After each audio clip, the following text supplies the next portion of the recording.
RPGrinders, we have not started yet. This is our usual pre-show banter.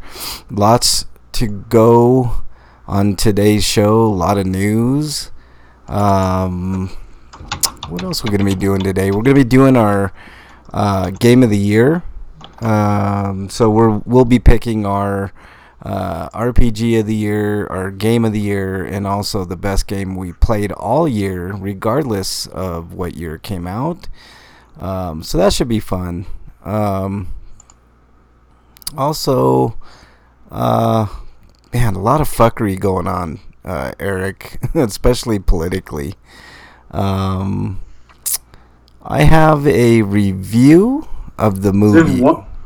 What's that? Sorry. I'm just loading some stuff on Twitch. Oh. I might have a couple of reviews. I saw a movie called Hustlers, which was interesting. What else did we see, Bernie? Do you remember? We saw a couple movies we already saw. Like what? Oh, no. Once Upon a Time in Hollywood. Oh, yeah, that one. I'll have a review of that movie.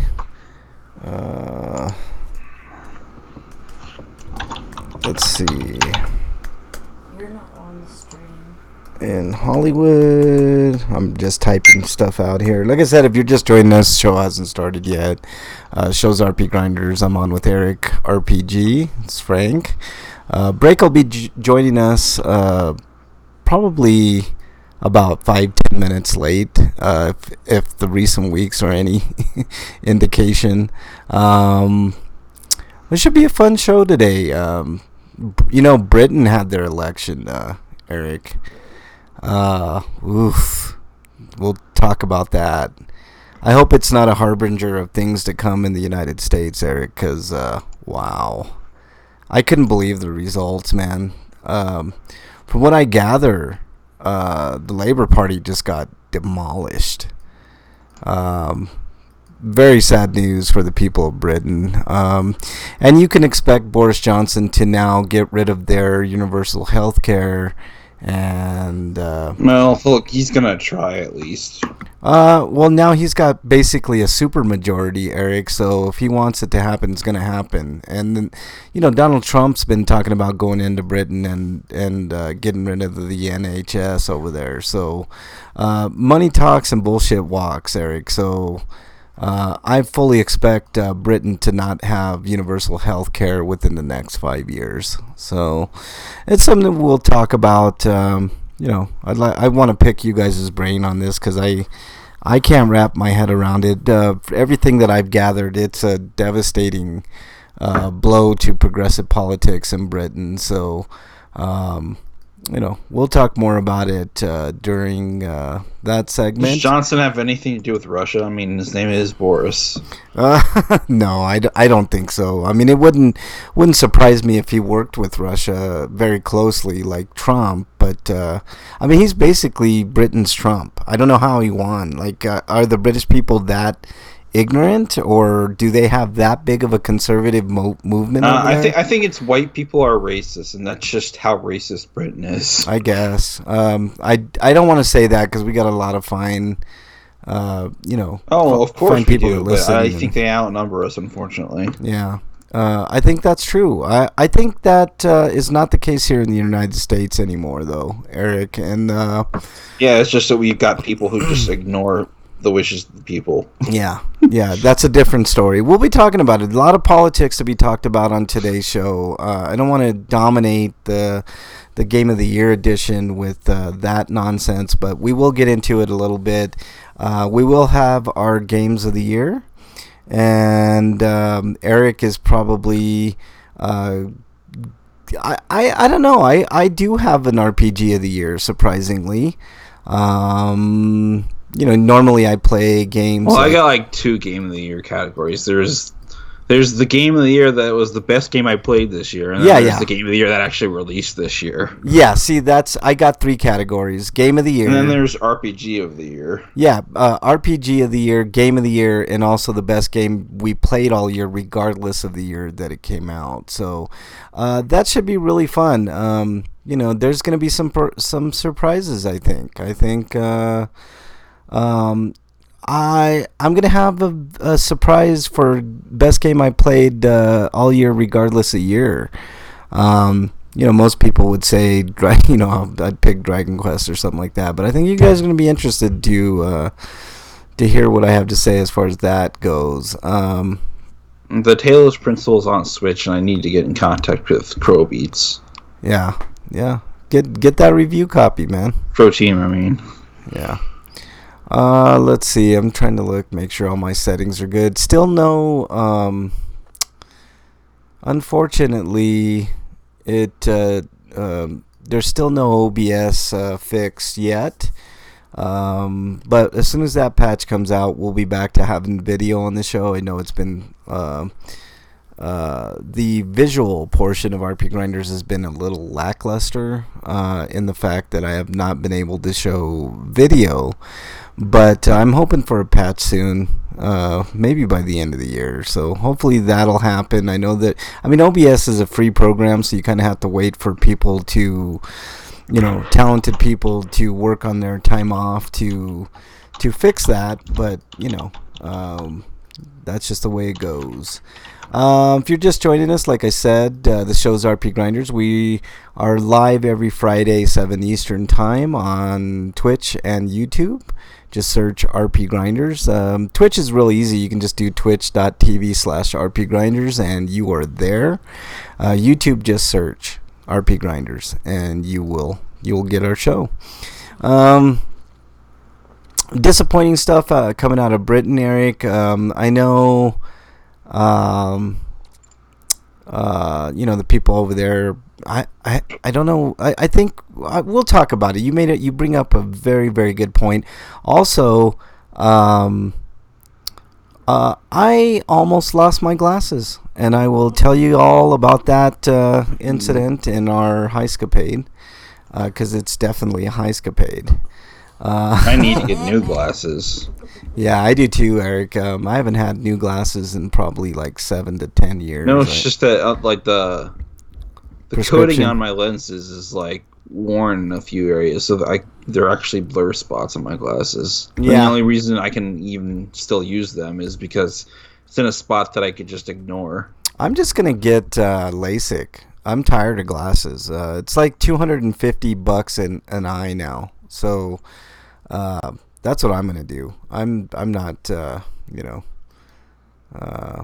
worry too much. $250 an eye. Yeah, it's money I don't have. Yeah, I know. It's money I don't really have at the moment either. But I'm gonna save for it, and I'm gonna get it. It's also Friday the 13th. So if I won the lottery, that'd be one of the things I did. Oh yeah, for sure. It's actually really attainable, Eric. If you just save $20-$25 a check before mid-year. Well, it's either that or PS5, and I'm doing PS5. Yeah, for sure, man. I hear you. It's Friday the 13th, so when I see Shaq Fu Legend Reborn, I can't help but think that says "F you" instead. So you know what? I'm gonna mark that down. Let's see, because I know... have you seen any of the Friday the 13th movies, Eric? Some bits and pieces of some of them. Yeah, I have them all. They're just fun movies. They're just stupid fun,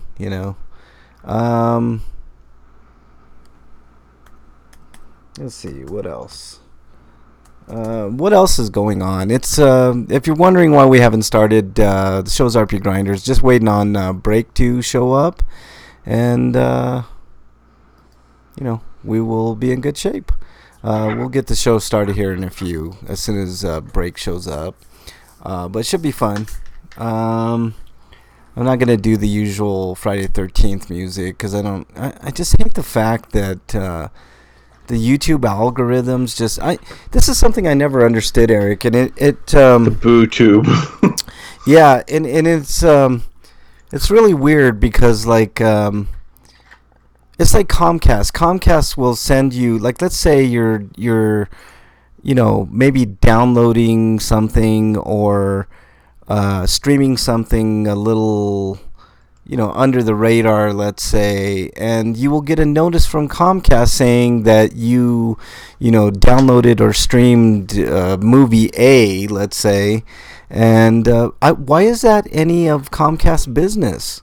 Because the publisher will probably go after them. Well, then then that's their problem. I mean, they don't want it to be their problem. That's why they're doing it. No, I understand, but it's really none of anybody's business what I download or do. You know what I mean? Like, if the company, like, let's say the movie company went in and saw that I downloaded something, quote unquote, illegally, or streamed something, quote unquote, illegally, then the cease and desist order should come in. You know what I mean? Like, that's when Comcast should come in and say, hey, like Fat Albert. And that's when they should come in, but they should have no business monitoring what anybody does on their services. I wish Comcast would have taken a principled. I'm not advocating for illegal downloads or anything like that. I'm just saying it's a matter of privacy, and there is no privacy. Show's RPGrinders. We haven't started yet, folks, so. Should be an interesting show. I know that Bernie sent in. I want to talk about the Ghostbusters trailer as well. I haven't seen it yet, but yeah, we could do that definitely, Eric, for sure. That's I have not. I tend to stay away from trailers as much as possible unless there's something noteworthy, like when we discussed Sonic's redesign. That's a reason to watch something like that. I just don't like to be spoiled. Like, trailers nowadays are super spoilery, and it shouldn't be that way. I always bring up the example of Texas Chainsaw Massacre 3. It has one of the best trailers ever. It's just a trailer of Leatherface coming up, popping up in the lake, and that's all you get. You didn't get any plot, you didn't get nothing. You just got the excited, you got pumped because you saw Leatherface and you knew it was the Texas Chainsaw Massacre sequel, and that's what you were going to go to the theaters to say. Now, the movie sucked, no question, but the trailer was perfect, pitch perfect, and I wish trailers would do that type of stuff more often. So, what can you do? I'm gonna look in my Twitter feed to see if did Break get a hold of you and say that he was gonna. Okay. I'm just gonna make sure he didn't send me a message. Let me double check, but yeah, I got all that tweets earlier today, so yep, nothing from Break. So I'm assuming he'll be here. He didn't say he wasn't gonna be here last week, so no problem. We always wait for Break anyway, so late start to the show, no problem. I don't see anybody in chat yet anyway, so no, I don't got anything. Yeah. Eric, can you see if my text comes through in chat, just to make sure everybody can see that? I don't even know I'm pretty sure we're online right now, so should be good to go at that end. Everything else looks good, so looking forward to today's show. Lots of news. I see yours in there, Eric, so we're good to go. What else is in here? Yeah, like I said, I have a couple of reviews. I almost want to do a game review, but I don't like to do game reviews unless I actually beat the game. So I haven't beat Yakuza 0 yet, although I think I've got enough of the gist of the gameplay and the game itself to kind of do that, but I think I'll hold off till next week. I don't know if I'm going to finish it by next week, though, because there's so much to do in that game. I'm glad I started it, though, so, should be fun. Should be fun. Break will be here soon. I can see he's just getting in. Yeah, what else we got on tap today? We got Twitter comments, and I don't know about questions, though. There is a question, Eric. I know for a fact there's a question, because Bernie sent in a question. Should be an interesting make Breakman squeal moment, squirm moment. I don't guess. know. Should we really do games of the year this week? I mean, we still got next week and the week after. Do we have 2 weeks left? We could do that. We could skip it this week. I don't have any problems with that. Then Eric. again, it's like we could just talk about something else then. So yeah, maybe we'll do that. Maybe we'll skip till next week to give people a chance, another week to. Because you're right, Eric. There's a couple weeks left, so we'll do. I don't know. Do you guys want to take a break during Christmas week? Like, so like maybe. Yeah, I'd like that because we are actually doing our Christmas stuff on Saturday. So. Okay, then. Well, I mean, we like our dinner, and then I guess on Christmas we're gonna do a Christmas thing, but we're not gonna all be together because I think my brother and his wife are gonna go to their parents' house. Well, then let's do this. Next week will be our Game of the Year edition, and that'll be the final show of 2019, final show of the decade for Grinders. So. That should be fun. I think we'll do that. But the only thing is, what do we talk? And for the final show, we could just reminisce of all the bullshit we did for the last 10 years. Yeah, I guess, man. Shit, it's been a long 10 years, Eric, for sure. Gosh, a lot of change, man. A lot of change. Let's see here. Let's wait till Breakman gets in there. We'll ask Break if he wants to do that. If not, we'll just stick with this week. But I think it's a sound idea. Especially since it's looking less and less likely that Break will show up. So. No, he's going to show up. He just, he's here. He's going to be here. Yeah, maybe we'll do the Game of the Year next week. Give people a chance to do whatever. And then, I think that sounds good, Eric. Next week will be the last show of the decade. It's kind of weird. Kind of weird to say that, man. Just like yesterday was the last full moon of the decade. It's kind of weird. Final Friday the 13th of the decade today, so that's kind of cool. Yeah. I don't know when the next Friday the 13th will be. Probably mid-year next year, something like that. Just waiting on Break to get on in before we start the show. I don't see anybody in chat just yet. Oh, yeah, there is a Stinko. I forgot to put it in there. Oh, shit, did I put... I think I did, yeah. My other Stinko was about how the animation studio behind the Sonic redesigns, as well as the Lion King remake and Detective Pikachu, what happened to them was gross.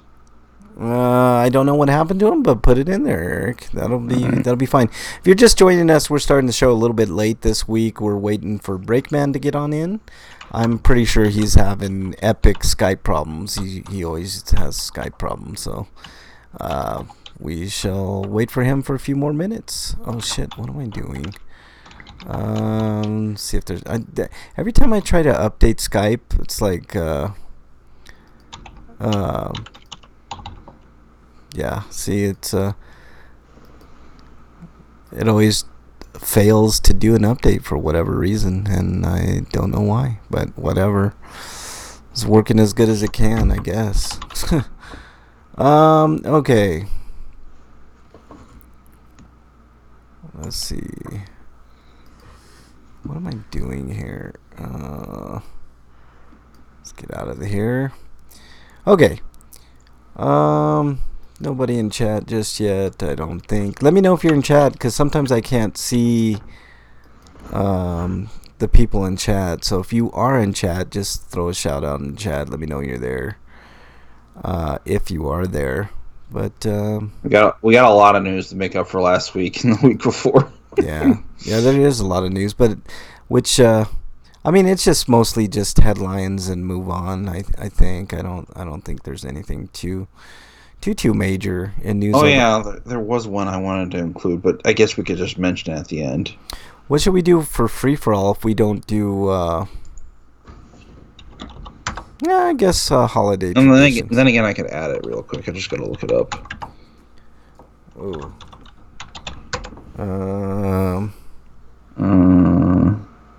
Yeah, here we are. I'll just add it at the end. I know what we could do instead. I'm going to mark it down right now.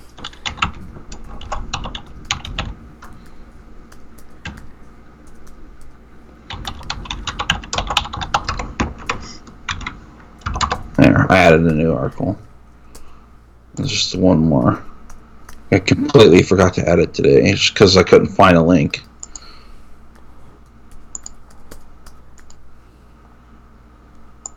Okay, no problem. You added it at the end there, Eric? Yeah. Okay. Is Breakman broken or something? It must be. I bet you he's having computer problems. We'll start in 5 minutes if he doesn't get here by then.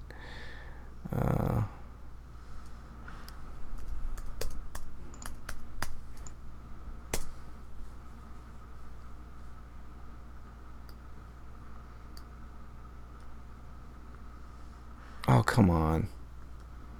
Somebody made on Twitter made a good point though. Like back to the on developer vision versus game difficulty, and what's too difficult, and when is a game too difficult, and when criticism about that difficulty is valid. They say here the fact that FromSoft games get defended as the developer's vision of Pokemon gets constantly blasted as too easy and lazy when it comes to its design. Really, well, that's part of what I added. It really shows how much of the conversation about game difficulty is about people trying to feel superior, and it sucks. That's totally true. I feel like that's what it is. Yeah. All the get-gooders, there's too many of those kind of people out there. I agree. That are part of the Dark Souls community. And I hate how people are in Metal Wolf Chaos and the King Seal games before even the Souls games came out.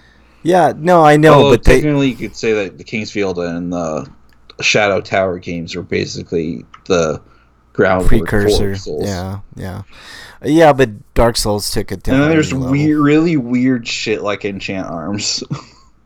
Yeah, Enchanted Arms. That's a callback, man. That is a tough game. I need to play that because just for the sheer insanity of it. I heard it's not a good game, but at the same time, I want to see it train wreck. Yeah, for sure. Jesus, Eric. Just wait. I break is if you're Freak 5. Let us know if you can hear us. We haven't started yet. We're just waiting on break ban. Break fail. So yeah, lots of news to talk about today. Friday the 13th, Freak 5, which is cool. Last Friday the 13th of the decade. We're gonna talk to Break before we get on air about maybe doing our Game of the Year next week, and next week's show being the final show of the decade. Skype is updating. Yeah. Okay, we'll just wait on Break then. Can you hear us, Freak? Just confirm that you can hear us. I'm not sure. You're the first, actually second in chat. Bernie was in there, but for some reason she's not showing up in there. I don't know what. I never can see who's all in chat, so you know, it's one of those things. But I do see Freaks in chat, so let us know if you can hear us, Freak. I'm torn between games that I want to buy with the gift card my work gives me, because my workplace doesn't give me a Christmas bonus. It gives me gift cards, and like it's usually only one gift card. We actually got two $50 worth of gift cards. $50 worth of gift? Why don't they just give you money? Jesus. Yeah, I mean, the fact that we got two this year, two $25 ones, is proof that things are changing, but it wasn't in the budget, so they had to do gift cards this year. Yeah. Hey, Break, do we have you on the line? They also bought a new machine, and they plan on buying more machines. Yeah. Like especially my machine, they're gonna replace it next year. Hey, Breakman, do you hear us? Yeah, I hear you. Okay, cool. We got you in there. Freak Company Fight is says expanding in other locations across the state or the country. So Freak says they're Breakman. gonna run out of excuses eventually as to why they've been stiffing us on bonuses for years. Freak says Breakman more like Fail Man. That's mean. Should I give him an exile for that break? I've been sitting in a lot of traffic today. He can shove something up his ass. I don't care what. So Frank, I'm gonna have you help me. You and Brick can help me choose. What should I get? Death Stranding for $40? Should I get Monster Hunter World Master Edition with the Iceborne expansion for $35, or should I buy Devil May Cry 5 for $20? I'm leaning towards Monster World. I'm leaning towards Monster World as well. That's that'd be a solid choice. I would not waste my money on Death Stranding break or Eric because pretty sure that it'll be cheaper even later. Oh yeah. You give it a month or two and you'll get a sale on that. Well, I might just not buy it all together and just rent it from GameFly. But what are the DLC plans for that? I don't think there are any. Yeah. Okay. Everything looks good to go. Let's start the show, guys. You guys ready to go? There's definitely not going to be DLC for Sekiro at this point. 6 months has passed. It's not like Bloodborne where they did it 6 months later and they announced an expansion for story DLC. But no. I'm disappointed by some games not getting DLC. Like Mega Man 11 never got any DLC, which just sucked. Well, are we at that point now that DLC? It's going to be called Mega Man 12. Yeah, exactly. Okay, you ready, Eric? Yeah. You ready, Break? Yeah. Let's do this.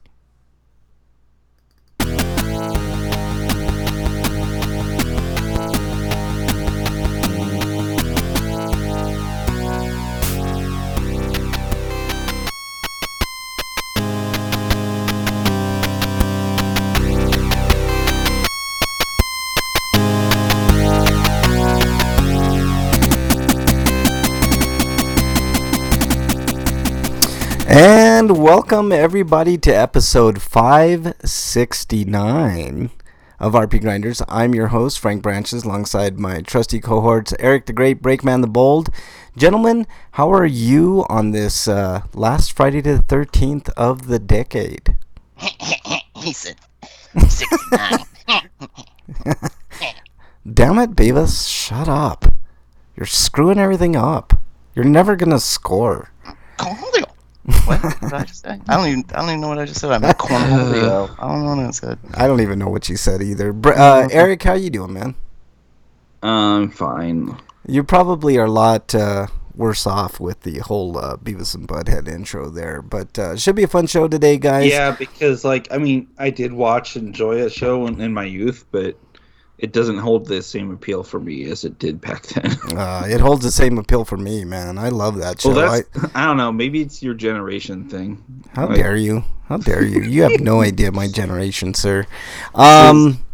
we were discussing this. So we know. I know. Break is Gen X, but you're like Gen Cthulhu or something. Gen Cthulhu? How dare you, you son of a bitch? How dare you?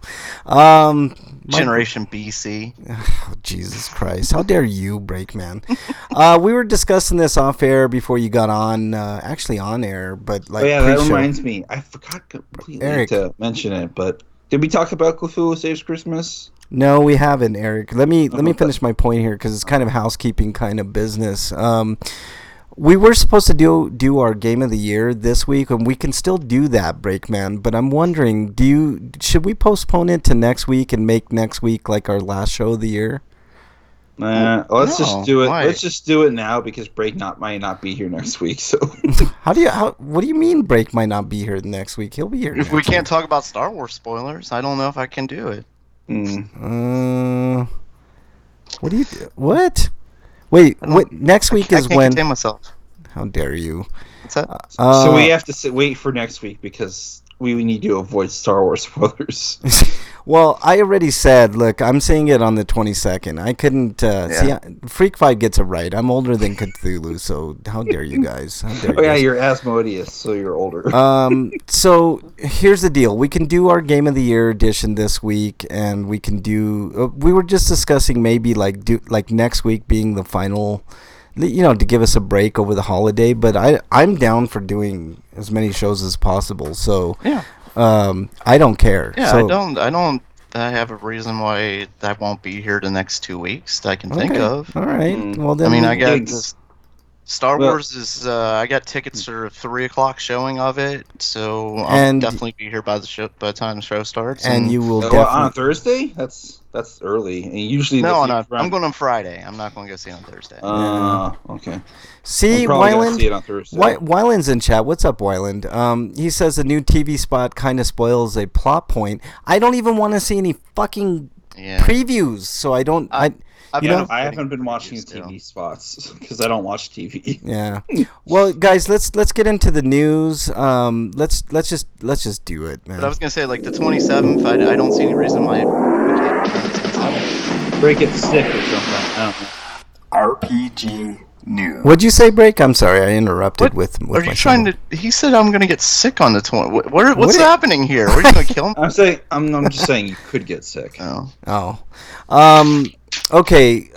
Plenty to talk about in the news, but before we do that, guys, so we're gonna do our Game of the Year deal this year, and then we'll stick with our regular schedule. Cool. Because I did homework and stuff. I was like, well, I decided before the beginning of the year that I don't often play a lot of games. I usually play the same games over and over again. So this year I decided I was going to play like a bunch of different games and stuff. So I had to make a list of the games I wrote. So I'm ready. Yeah. You know what's I made a list interesting? of the games I played. I'm ready. Guys, you guys know me. I don't beat very many games. I think I beat more games this year than any other year ever. So I've been doing my due diligence this week, even though they were older games, but for the most part. But I do have an RPG of the year that came out this year.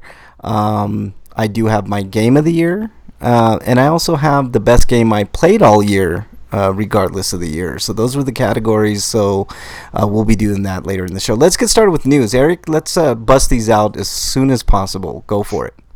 Okay. From RPG site, got the date for the Kingdom Hearts 3 DLC called Remind. It launches on January 23rd for PS4 and basically a month later on the Xbox One for odd reasons. Yeah. Did they give the reasons, or did they just? Do we know? No, not really. Yeah, it's Squeenix, man. Are they going to give you real solid reasons? Of course not. I think it just shows the lack of commitment they have for the platform. That's all. Yeah. Gotcha. They're doing it because they have to. Yeah. Gotcha. Exactly. Wyland says you need to get MK11. I think part of the reason might be because they want to give people a month in between the Kingdom Hearts the Story So Far collection for the Xbox One. Yeah. Which I think comes out a month before. Yeah. We may or may not hear about Kingdom Hearts 3 later on in the show. We may or may not. I need to play it. We won't.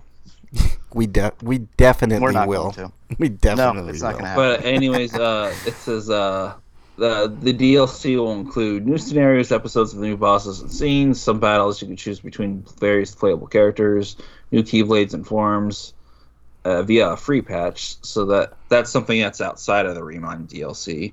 Photo mode and slideshow mode, free pass mode, form of easy difficulty that lets you one-shot enemies. So if you just want to view the story, you could do that. You might need. RPG needs that mode. But Yes, I why agree. can't they just let you have a cinema mode that just plays all the movies instead? There you go. That's an idea too. Unless there's some cutscenes that you might want to see that aren't an in-game engine and require you to play through them instead of just watching videos. But Yeah, Plus, like, exactly. conversations with, like, village folk and stuff like that, Yeah. Like, But, you gotta talk to the village people. and then there's the They opposite sing mode called YMCA for you. Yeah. and then there's the YMCA. opposite mode called Black Mode, which is not very well named because you're insinuating that black means evil. Yeah. I did. International versions of the past used to do that, but Yeah. but that's it for the Remind. No. So, Okay. Moving on. Moving on. Breakman, next story as we listen to a little YMCA. Next story, Breakman. I'm listening to the song, damn it. Okay. Anyway, coming to us live from RPG site.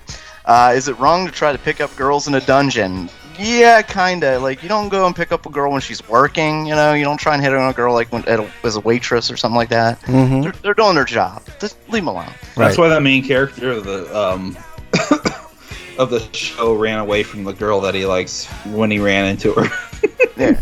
Like, you kids today are spoiled. Like, you've got things like Tinder. We didn't have that shit as kids. Yeah, like, you can exactly. go online and find a woman. Like, leave them alone when they're working. Yeah. And a girl who's in a dungeon, she's killing monsters. She doesn't want to be hassled by you. Yeah. Exactly, man. She might mistake you for a monster and kill you. So, and this one's called Infinite Combat, which is kind of cool. I guess this is the everything in it game version. We'll head to North America and Europe in 2020 on PlayStation 4 and Switch and PC. Nice. Yeah. Game previews released in Japan. Duh. Yeah. It's one of those pervy girl date sims with a thinly veiled RPG thrown in. Yeah. Yeah. Yeah, I can see that by the one screenshot here. Is it wrong to try to pick a... Oh, there's more screenshots below, huh? I did Which kind of portrays the show a little, because the show's more chaste than you'd think. Even though, it does get pervy, but it is not the focus of the show. Okay, Infinite Combat is set in a fantasy realm where gods have limited their divine powers in search of excitement and to experience the hardships of the lower world. To interact with humans, each deity has founded a familia, which are groups that adventurers can join to socialize and support each other before they set out in the dangerous labyrinth called Dungeon. One of them is Belle Cornell, the young main character of Don Machi's story.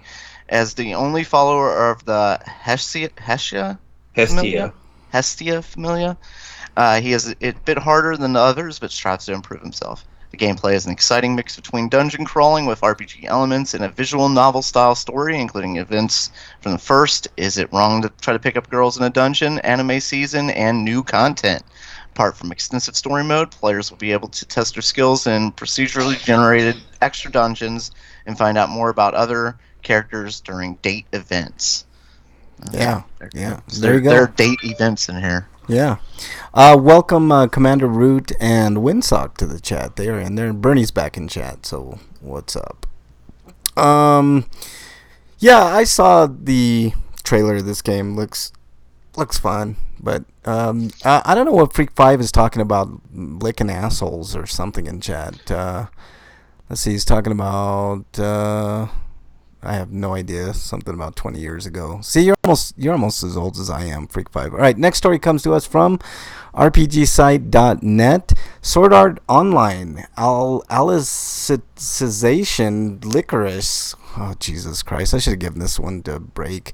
Launches on May 22nd, 2020. So there's a nice little trailer. And even if I could have video right now, I couldn't play it because it's a Bandai Namco video. But the game will focus on Kirito and Yu-Gi-Oh's quest to find their long-lost friend Alice. As they travel along the underworld, players will discover never-before-seen locations, such as the Mildia Plains or the Valizea Valley. They will face many foes during their adventure, including the most fearsome soldiers of the Cathedral, the Integrity Knights. 3 of those knights have been confirmed to appear in the game. Phoenatio Synthesis 2. I wonder if they have his brother Fellatio Synthesis 2 in there. Dusselbert Synthesis 7 and Eldri Synthesis 31. So there you go. If you know anything about Sword Art Online, obviously it's in their canon. So there you go. What kind of fucked up parenting is that? What? Jesus Christ. What? What In the did chat? you say his brother's name was? Fellatio? Oh no, I'm sorry. I don't know. I don't know what He you're was talking joking. about. You said his brother's name was Fellatio. No, I said That's I'm wondering terrible if parenting. I'm wondering if his brother Fellatio Synthesis 3 was in the game, but Right. apparently not. I'm saying their parents are terrible for naming their kid Fellatio. Exactly. Like, did you not know God, what I that can't meant? believe I had to explain that joke. Oh my God. All right, I'm gonna take a nap or something. You know, Breakman, you are I'm just like upset you made the joke at all, Frank. yeah. I'm just offended in general, Breakman. Fine. Actually, I'm not offended at all. But you know, you're like the ninja of the grinders, man. You just sneak in there with quips that are clearly over my head. So All right, Eric. Next story, please. Next story is a delay. Sakuna of Rise and Ruin has been delayed to 2020 at some undetermined time because I guess they need more time to work on it. But considering how long we've waited for the game already, they should probably take all the time they need. Yeah, might as well. I mean, it looks fun. It's like an action RPG. I'm gonna assume game, that maybe they're having problems with one of the other two platforms they planned on releasing it, because originally it was supposed to be a Switch game. Now they decided to port it to the PS4 and PC. Then why don't they release it for the Switch and then worry about the other ports later, fuckers? I mean, I hate that shit. They could probably make more money by releasing it simultaneously. Yeah, that's why. I guess. All right, what else? Anything else on that, Eric? No, not really. All right, let's move on. Breakman. Coming to us live from RPG site. Final Fantasy Crystal Chronicles Remastered Edition delayed to summer of 2020. Did they find a way to make the game fun, or is that why they're delaying it? Exactly, man. I'm thinking it has to do with networking. Squinix has announced it. Final Fantasy Crystal Chronicles. Why am I repeating this? Yeah, I know. It's so stupid. Anyway, since announcing Final Fantasy Crystal Chronicles Remastered Edition, we've read so many positive messages filled with encouragement, and all of us on the team would like to thank you for the support you've shown us so far. Hey, it's better they delayed it for like basically a year instead of it releasing it like Final Fantasy 8 and 8 being just a horrible port. Yeah, it's. I didn't think that was all that great of a game to begin with. Wasn't this on? Wasn't it on the Wii? GameCube game. Yeah, GameCube. That's right. That's right. Because it was one of the games that you could use your phone or your Game Boy SP with or Game Boy Advance with. And it wasn't that good from what I remember. No, this I tried. Are they tweaking the single player so that you don't have to carry the bucket? I don't know. Like that was always the worst part. Whoever's carrying the buckets. Like they're tweak the multiplayer so no, that's not a problem anymore. Hey guys, what do we do? Well, hey Moogle, why don't you carry the damn bucket? You did it in the single player. No, you stand there, and you keep walking. Okay. Well, what about these monsters? Well, we'll take care of them. What do I do? You just keep walking. You just keep walking. You just carry that bucket. That's it. Ugh, yeah. I remember now. I think another issue might be like trying to get all the cross saving worked out. Yeah, I guess. Between the different platforms. Yeah, because they're going to have this on the iOS and the Android besides the PS4 and Switch. So. Oh boy. Okay. Crossplay is going to be interesting. Yeah. And I'm almost certain that there's going to be an Xbox One version at some point. So maybe that's another reason for that. Yeah, because Xbox and Squinix have gotten really tight recently. Because they did announce, what was it, last week, that all the Final Fantasy games are coming to their rental service. Yeah. You know? Freak says, just give the damn bucket legs that follow you. Yeah, exactly. Okay. In the single player, though, the chalice is carried by the Moogle, so you can actually play in single player. Yeah. So like, why can't we just have a Moogle in multiplayer? I know that's stupid. That's a dumb choice. All right. Let's move on to the next story from RPGsite.net. Orange Blood launches for PC on January 14, 2020. And so I just said that. There's a trailer, and it's basically what this game is a throwback to old school turn-based RPG stuff with 8-bit looks like 8-bit graphics, maybe a little bit better, but I'm down to play games like this. But I call it the bucket, even though it's supposed to be the chalice, because it looks like a bucket. Yeah, right. Yeah. It's just turn-based gunfighting is what it says. So it does. It looks like an old school, one of those old school turn-based RPGs. Yeah, it definitely looks like something me and you would play. Absolutely. All right, Eric, next story, please. I hope Orange Blood gets ported to consoles at some point. Yeah. That's what I'd rather play it on. Yeah. All right, Eric. The next story is from RPG Site, and it's about a game called Grand Guilds, which is a story-driven, card-based RPG. Break and I just tuned out. Anyways, it'll be released on Nintendo Switch and Steam in Q1 next year. and then I'll eventually head to the PS4 and Xbox One. And features are turn-based strategy, learn and master the fundamentals of tactical combat. Positioning terrain will mean the difference between victory and defeat. Card combat system. Diverse set of skill cards will form the abilities of the units, making every turn more dynamic and each decision more important and meaningful. And, of course, there's deck building. And then there's guild quests and a diverse cast of epic narrative and voice acting. Yeah. I'd have to see their card combat in action to understand what they mean, because card combat's a vague statement anymore. Yeah, it really is. I'm guessing it's something like Steam Quest, Steam World Quest, which I still need to write a review for. Unless you're playing a straight up card game, like, I don't know, what is that game, Hearthstone or something, like, yeah. You know, I'm not interested. I'm just not interested at all. Like when it was sort of like that game. It was a Kingdom Hearts game. I think it was like Rechained or something. And Chain of Memories. Yeah, Chain of Memories. That's what it was. And I didn't like it because you had to set up your cards and all. Just give me a fucking action RPG or a turn-based RPG or even a tactical. Frank hates thinking. No, I don't. How dare you? You're exiled, you son of a bitch, Eric.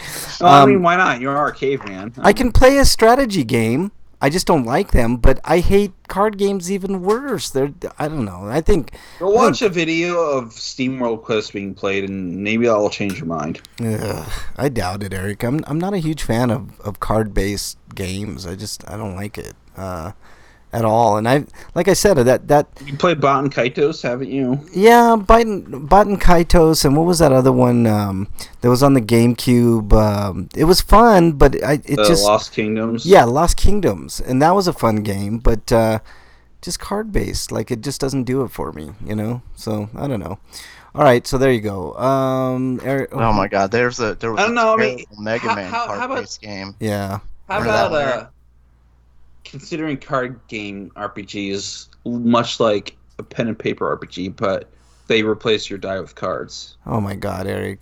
Don't rack my brain. I don't want to do too much thinking right now, man. Freak5 says the only card combat game I want to play better be about Gambit. Exactly, Freak5. That's the only acceptable form. Who's next? Is it Break? Are you next? Or is it Eric? Coming to us live from RPG Site. The Last Remnant Remastered released on iOS and Android. Okay, there you go. Yeah. The mobile port is priced at a premium title because it's fucking Squeenix at $19.99. Oof, that's way too much for a mobile game. 6 gigabytes. Wow.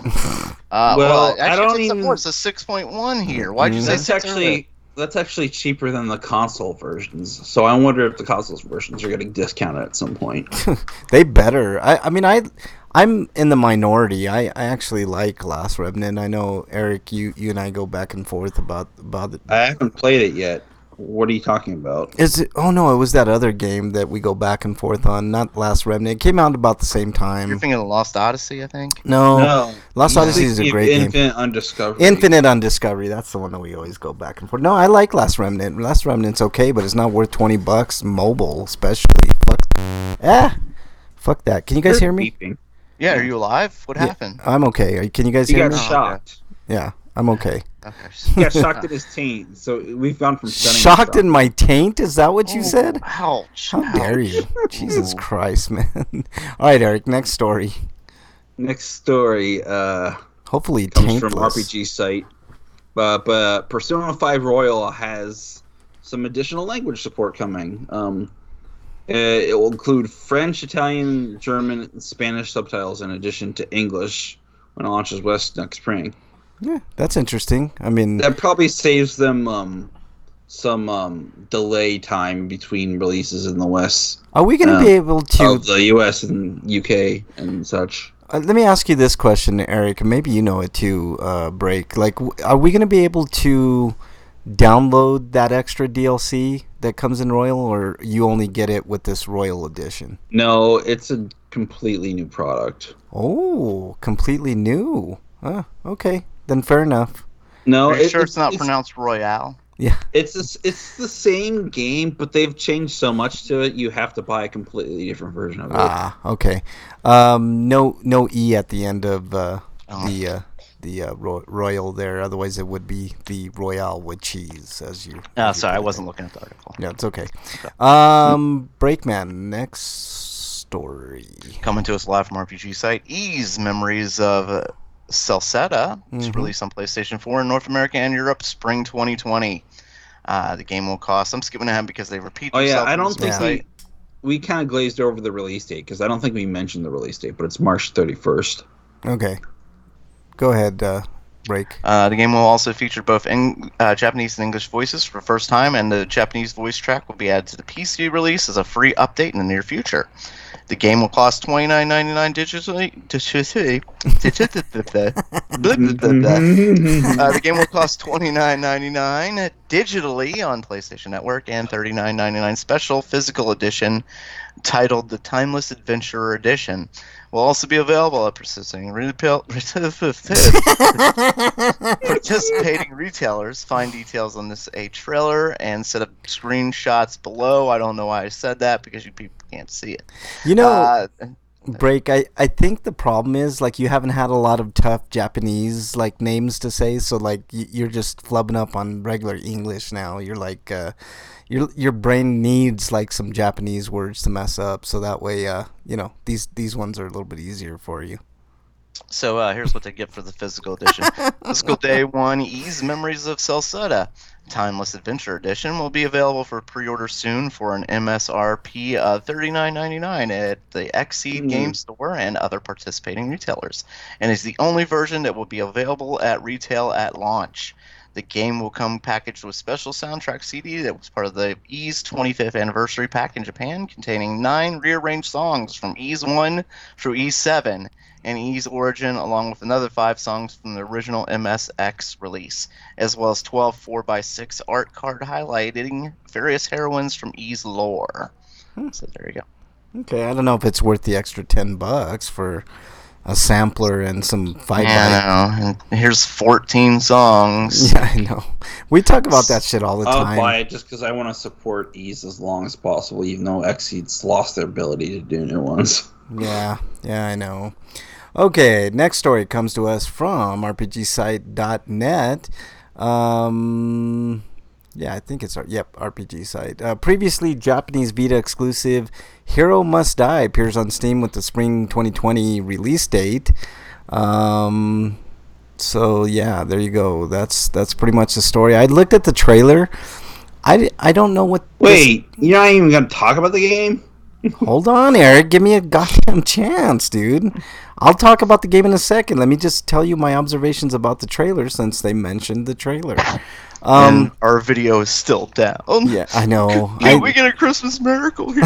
I'm hoping for a Christmas miracle before the end of the year, man. Right. OBS is, man, I don't know what's going on. I know they're working on it. It just, OBS is a free program. It's just, people just work on it on their spare time. It's hard to complain about a free program unless that free program has intentionally stopped you at every chance it gets. Skype. Yeah, I know. Buy the pro version. Buy the pro version. Yeah, I know.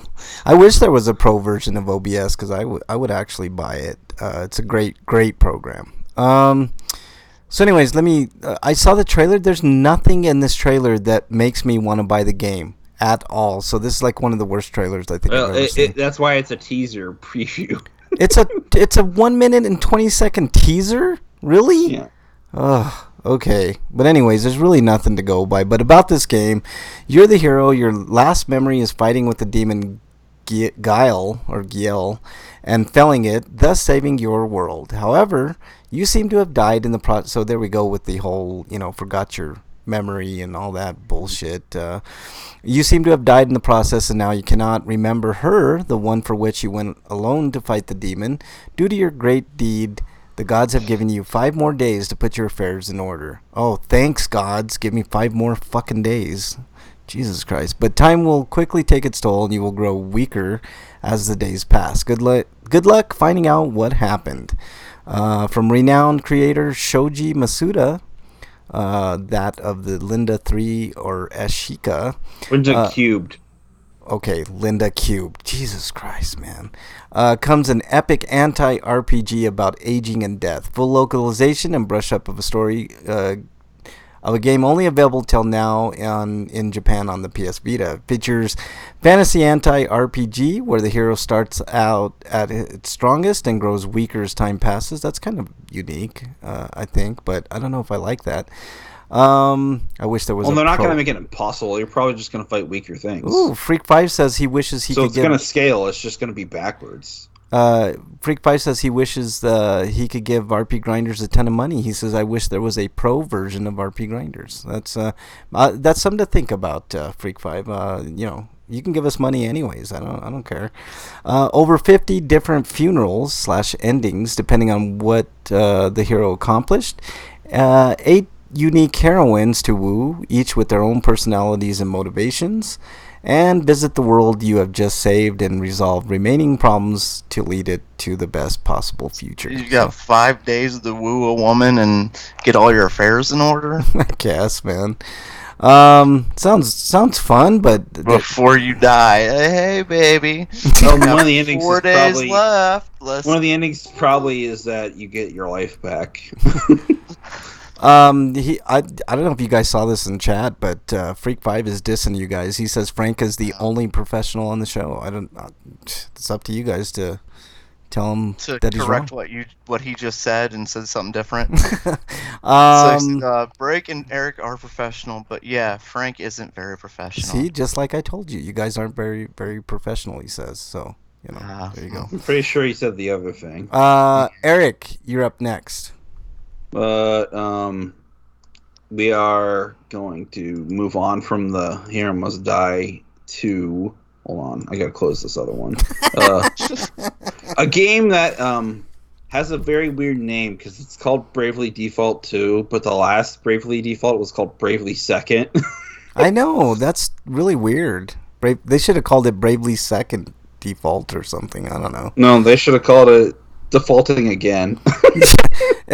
Default times 2 or something. I don't know. Go ahead. But defaulting on your bills? Defaulting on what? What's going on here? Some people have speculated that Bravely Default 2 is going to have a mechanic that relates to its title because Bravely Default was about the default mechanic and the Brave mechanic. Mm-hmm. And Bravely, although the version we got was called For the Sequel, which is prepping for the sequel, which was called Bravely Second, and introduced a new mechanic called Bravely Second. Yeah. But which that kind of lost its meaning when we finally got Bravely Second. But maybe in this one we get the double default, so we can spend 2 extra turns, but have extra defense for those turns. Yeah, I like that title. Bravely Double Default. I love that. That's good. All right, what else about this, Eric? Yeah, it's like doubling down, only not with the negativity usually associated with doubling down. Yeah, exactly. All right, anything else on this? Or the Eric? KFC chicken sandwich. Yeah. It's going to be a brand new world and new Heroes of Light and music from Revo. So Revo is returning to do the soundtrack, so that's nice. Yeah. So one of the reasons Bravely Second wasn't as widely regarded because it had an inferior stand-in. Because Revo couldn't do the soundtrack because he was on tour. Yeah. All right. Anything else? No, but I do wonder whether or not Bravely Default and Bravely Second will get an HD collection before this releases. Was Bravely Default worth playing, Eric? I never played. Yeah. Some people have really big problems with it. Others really loved it, like me. Yeah, I never played it. My only real big beef with it is that the game gets to chapter 5 and you're basically repeating the same events 4 times in a row before the characters realize that they're stuck in a time loop. Well, technically it's not a time loop, but if I said any more, I'd ruin the story. Yeah, don't do that. All right, break. Next story. Coming to us live from GameSpot, really? Yeah, Xbox Series X exclusive details say hello to Microsoft's next-gen console. Next-gen consoles are almost here, yes. They've said this is going to release high holiday season next year, so Yep. 2020. While preparing for my meeting with Phil Spencer, head of Xbox, yeah, I know, I can't believe I met him too. Check out the design of Project Scarlet, claims of the next-gen console having 4 times the CPU power relative to Xbox One X floated in my head, orbited by specs like 8K and 120 megahertz. I just meant hertz. I don't think could a system. What? Yeah, I was gonna say I don't think we'll see an 8K game on that system for a long time. Yeah, we might not even see one period on that system. 4K for sure, but They're doing it just in case it somehow happens. Yeah, exactly. They do have. Yeah, like I was trying to find like just a listing of the specs on here. I don't see this is a long article and there's no like specs rundown, but they're talking about 120 frames per second. Mm-hmm. Yeah, they're basically they're basically making a PC, which is like, I posted on Twitter and I said this console and Microsoft disgusts me because what they're doing, at least from where it appears, they've made a PC which they're already supporting the PC as a platform. So if you're gonna launch games on both this and that, and the Xbox One X, and you've got a redundant machine that doesn't need to exist, in my opinion. The only benefit it would provide is for the consumer who's too lazy or not savvy enough to build their own rig. Yeah. Hey, So, hold on a second. And it's probably going to cost more for them to do that. So you're better off buying a cheaper okay, PC rig. hold on a second, Eric. Okay, so this And it looks ugly. It's the monolith from 2021. Yeah. The Xbox Series X is what they're calling it. That's and they're calling it Series X, which just makes it sound like a manufacturing number. It's so like, stupid. All it looks like is a cube. I mean, PS5 is plain, but at least we know it's like an easy name to remember. I think you have actually.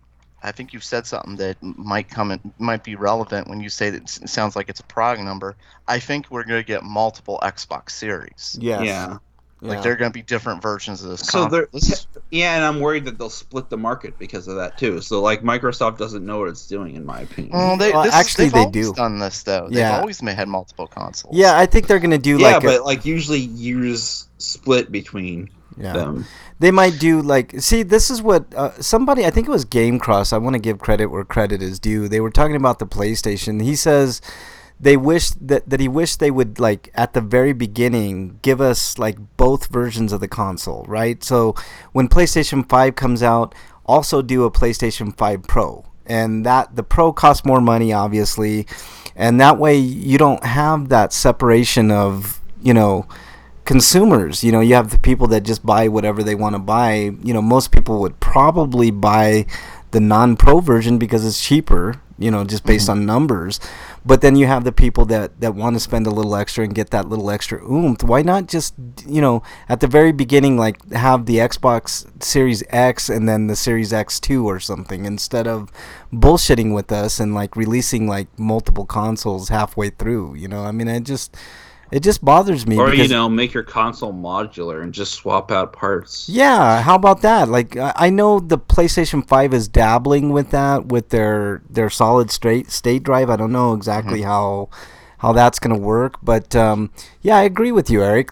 Give us a plug and play system type thing, where you just basically, if you want a better processor, you can unplug the processor that's in there and you plug in the new one. I mean, I don't know. I think that's where we might be heading, not this generation, but next generation. But I say all this, and I know I'm gonna. Like I said, it's basically a PC. You're not gonna be able to put this in your TV shelf. Yeah. Freakpie says if Frank wasn't always exiling listeners, you would have more listeners, and advertisers would be blowing up. And I imagine it sucks a lot of power. That's definitely not true, Freak5. Being exiled is a feature of this system is not going to be green. So no, that's another thing to consider. That's another thing. PlayStation. PlayStation does things right for the most part, I think. I know the PlayStation 3... Except when it comes to their censorship policies. Yeah, well, that's almost any of the publishers, if you think about it, Eric. But PlayStation 3 pricing aside, I think the next generation, I already think that PlayStation... I mean, based on the Hold on, Eric. Based on the look of the console alone, that thing looks ugly, man. Did you take a look at this break? Yeah, I can see it. Yeah, it's like a fucking rectangle. I was like explain it and all that stuff. Yeah, it's like a rectangle. I wonder what the S is gonna look like, though. I don't know. I think I agree with you, Eric. And I agree with you, Breakman. It's just some people have taken to calling it the Xbox Sex because SEX. I like that. That's actually Xbox finally exists. Yeah, I mean we've been talking about that for a while, but like I don't know. I feel like Microsoft from the very beginning hasn't learned a goddamn thing. Which they've always thought bigger means better. Yeah, yeah. More graphics, more extra. Them. It's like an old man who's doing the Tim Allen thing, going more power. Break actually it's didn't working for them though. Didn't work this generation for them at all. They clearly lost this gen for sure. They're not. Man. What compared to just because you're comparing them to PlayStation? They made plenty of money. Breakman. This is what I'm saying.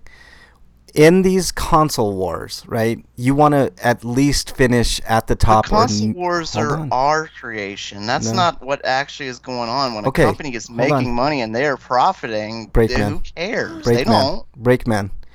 You're right. They only care about profit. But when your competitors, both of your competitors, are making more money, because Nintendo made more money than Xbox this generation. That's a sign of you're doing something wrong. If you have two competitors, right, which I know there are more competitors. Unless Microsoft is content just to stick with its niche and its audience. Eric, hang on. You don't think that the executives over at Microsoft are looking at the Xbox and saying, what did we do wrong?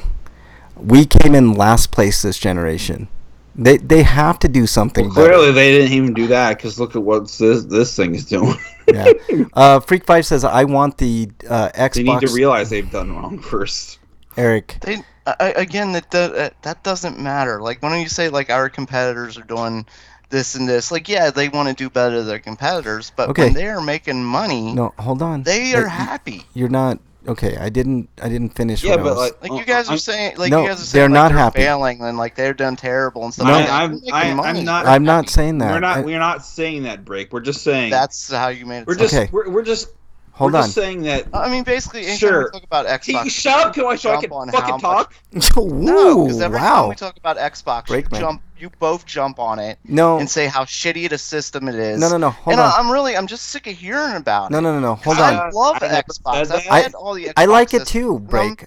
Satisfied with them. Break. I like the Xbox too. All right. I like all the systems. I have all three on my shelf. Right. And I've owned everything since the fucking Atari, okay? Pretty much, except for like, I don't know, like the Jaguar or something.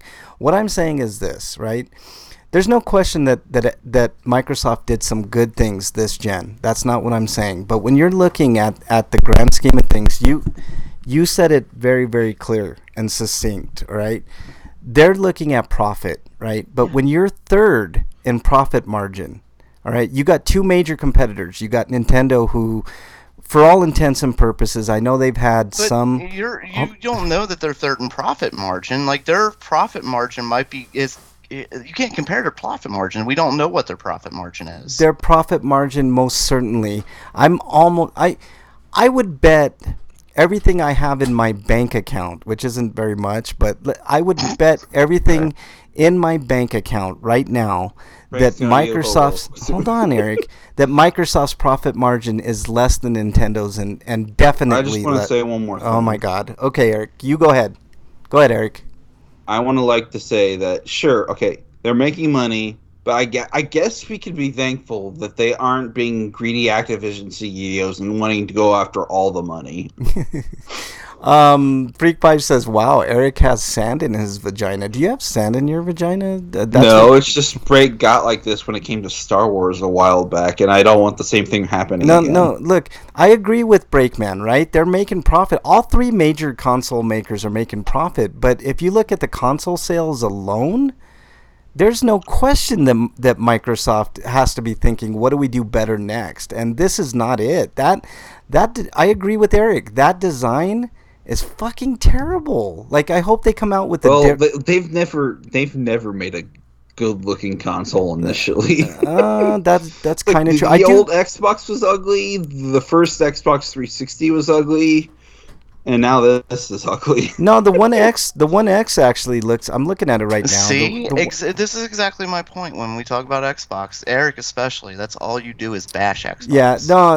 I'm not saying anything you just bad about. You said every single one of them looked ugly. And yeah, I disagree. But that's how I feel. I'm not saying anything bad about like the console or its game or the Xbox. Well, you did that earlier. You already did. Well, that. Here, let me say this. The One X does look good. Give me any chance to say anything good. I mean, there are definitely good games on this. No, I've given you years to say something good. You never do. I say good things. Point. Listen to me. my only major complaints about Xbox this generation, I agree with you, Breakman. That the One X looks good. It's slick. I like the way that it looks. I wish they would have stuck with that. But now you got this like cube looking. I mean, you know what it looks like? I have a router, or like Comcast gave us. Hold on, Eric. Let me finish before you fucking contradict me. I have a Xbox Xfinity like router that, you know, like wireless router, and it looks terrible. It looks like a rectangle like this, except it actually looks a little cooler because it's got like a slant at the top. But this just looks like it. You know what it looks like? It looks like their designers got into a huge room and they were like debating, like, well, maybe we should make it look like that. How about we just go with simplicity? Let's make it look like a rectangle. Like, it may be, and guess what, Breakman? I'll be first in line to buy the motherfucker. Because I love video games, and I'm gonna buy the Xbox. I'm gonna buy the new PlayStation. If Nintendo decides to come out with another one, I'll buy that too. It's like $900. I might just wait until the end of the generation to get it, because I am never gonna have that kind of money. Well, yeah, no, I mean, I doubt it, Eric. I think the PlayStation's gonna price probably right around $400 or $500. At the max 600. So I don't think Xbox is gonna, I don't think Microsoft is gonna charge more than their competitor. They probably learned their lesson. I just feel with Microsoft also supporting the PC platform, it just makes more financial sense to get that a new rig, which I'm gonna have to do it anyway. Yeah, no, I understand. Eric, but Breakman's point is well taken. I'm not. It does seem like we shit on the Xbox a little more than the others. But I don't want to poo-poo on the Xbox, but no, they make it too easy.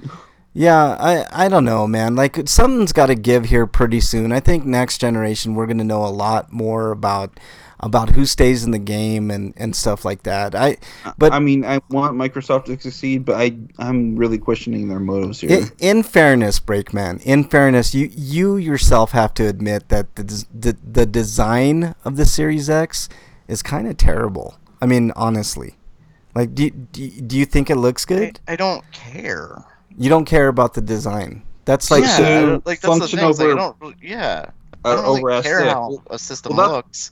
Yeah. Go back and look at the one NES, man. Hold on, Eric. Ugly piece of shit. Yeah.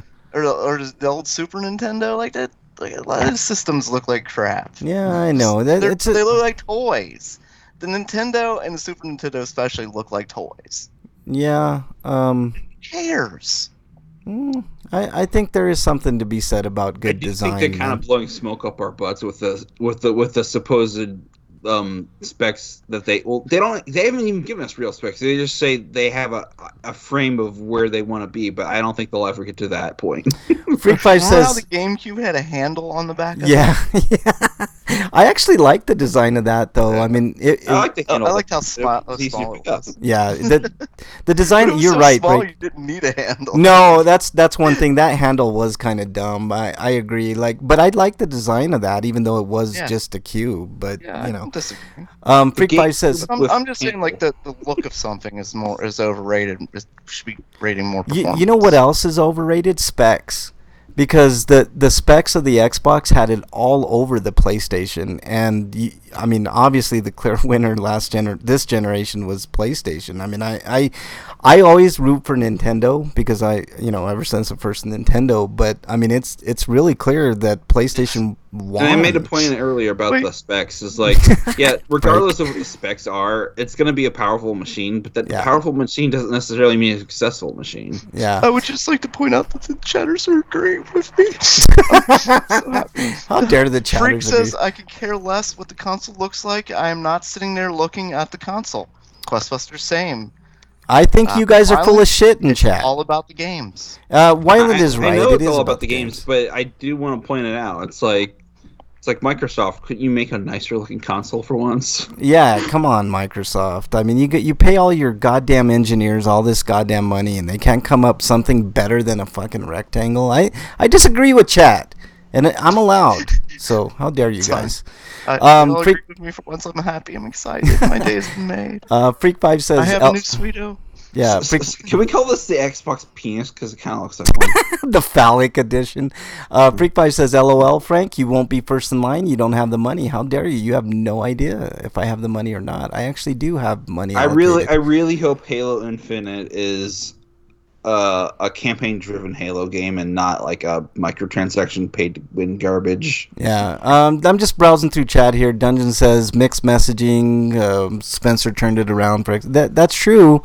They still lost this generation. If they hit the ground with a better message, they could have had a better start. I agree with that. I mean, my overall point was like when we say like console war and stuff like that, like that's how we look at it. It's not how they look at it. The bottom line for all these companies, they look at they do want to be number one.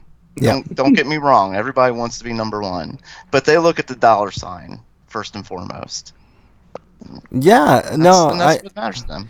I agree, but if just you like the fucking Bengals for instance, Mike Brown's getting lots and lots of money from TV deals, so he doesn't have to make a good team to play football. I have to admit he doesn't care. He's getting paid anyway. I will admit that I am biased against Microsoft because Microsoft last generation instituted the microtransaction model, which has ruined gaming a little bit today.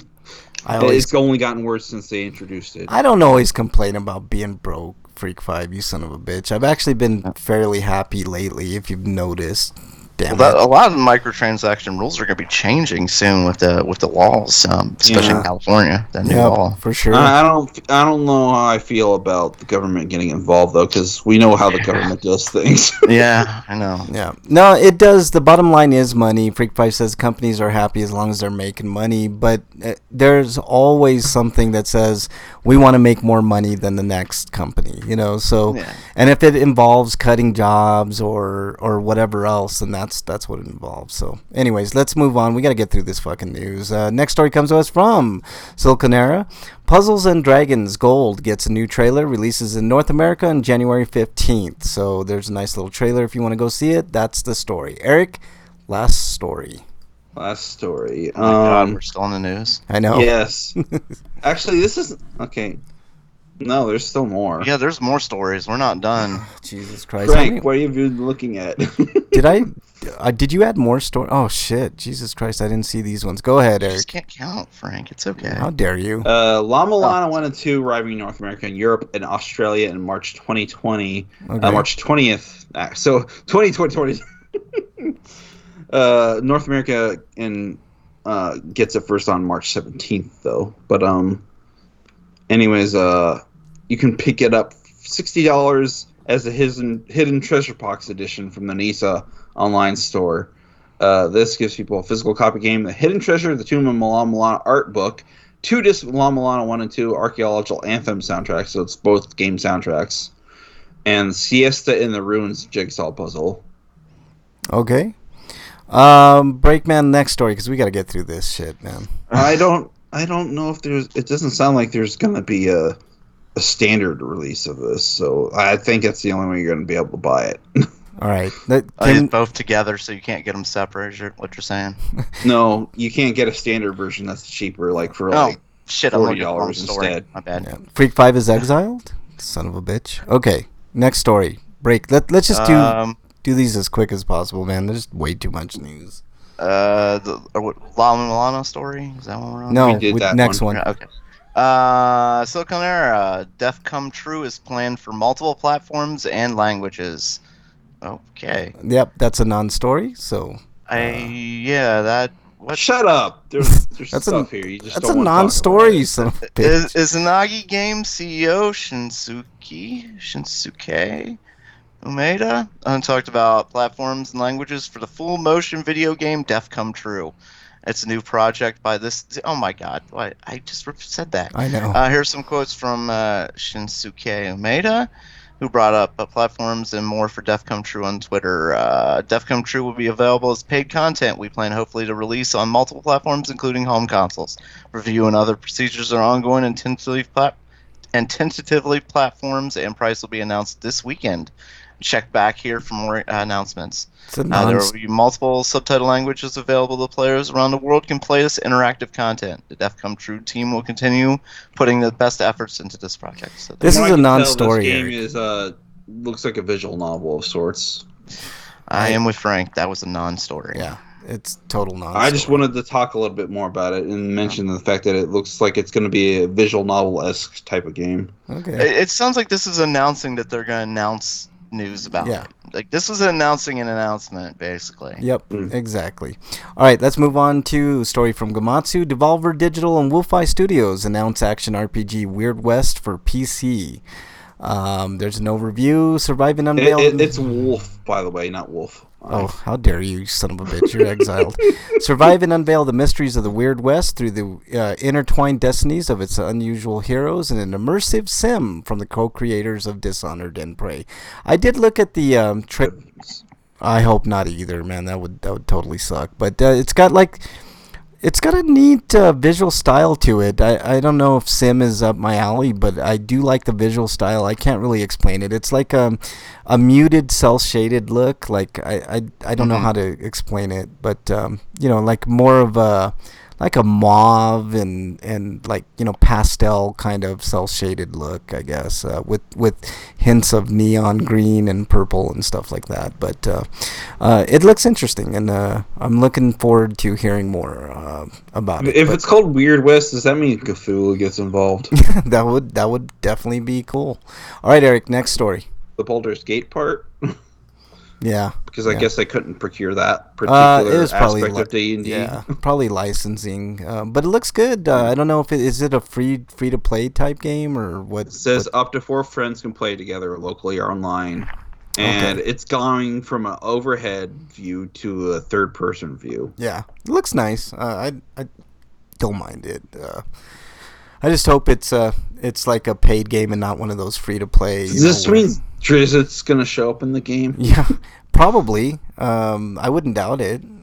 He's shown up in games here and there. How about other characters than Drizzt show up in game? Yeah, exactly. Like Pervin or something. Yeah. Okay. Break. Next story, please. Coming to us live from Gamatsu, turn-based RPG Ruined King, a League of Legends story announced for console PC. Ruined King, a League of Legends story, is a story-driven turn-based role-playing game being developed by Airship Syndicate and published by Riot Forge. Sorry, I'm trying to read fast. Yeah. Set up their events of Burning Tides, players will take control of LOL champions and explore the bustling city of Bilgewater and the mysterious Shadow Isles in a game for the first time. Yeah. Featuring fan-favorite champions, innovative turn-based combat, and beautiful art direction, along with brand new surprises and plenty of Poros. I wish I could. Pornos? Yeah, No, Poros. Poros. No, I think they mean pornos. Run King and League of Legends story advances the stories of many champions in the LOL universe and offer an exciting new way to experience the world of Runeterra. I'm a 9-year-old, I guess. I shouldn't be laughing at that. I wish I could confirm any of what Breakman said by trailer, but there really isn't much in the way of trailer for it, so I can't really comment yet. No. All right. Next story comes to us from Siliconera. Steins Gate, My Darling's Embrace. Switch, PS4, and PC versions debut in North America and Europe. So 12/10/2019. So in a surprise, they released a surprising spin-off. Dating sim visual novel, which was... Go ahead, Eric. Yeah, this is a game that actually talked about like a long time ago, back during the PSP days, when the game originally released. in 2011. Yeah. And it's taken them this long to finally localize it, but I'm glad it's happening. Yeah. Because this is the game where you, instead of doing the Steingate story, you date all the girls from the Steingate game. I don't know if I mentioned, but Dungeon is back in chat. Welcome back, Dungeon, and A10 is. Although you can continue. That's about it. I will say that it will cost $29.99. However, until December 17th, you'll get a 10% discount. So yeah, I kind of torn on getting that too, because like, if only I manage to sell a couple things, then I'll get it. But otherwise, I'm probably gonna go for Monster Hunter. Yeah, Monster Hunter probably is a better bet. More content with Monster Hunter, Eric. I mean, so there you go.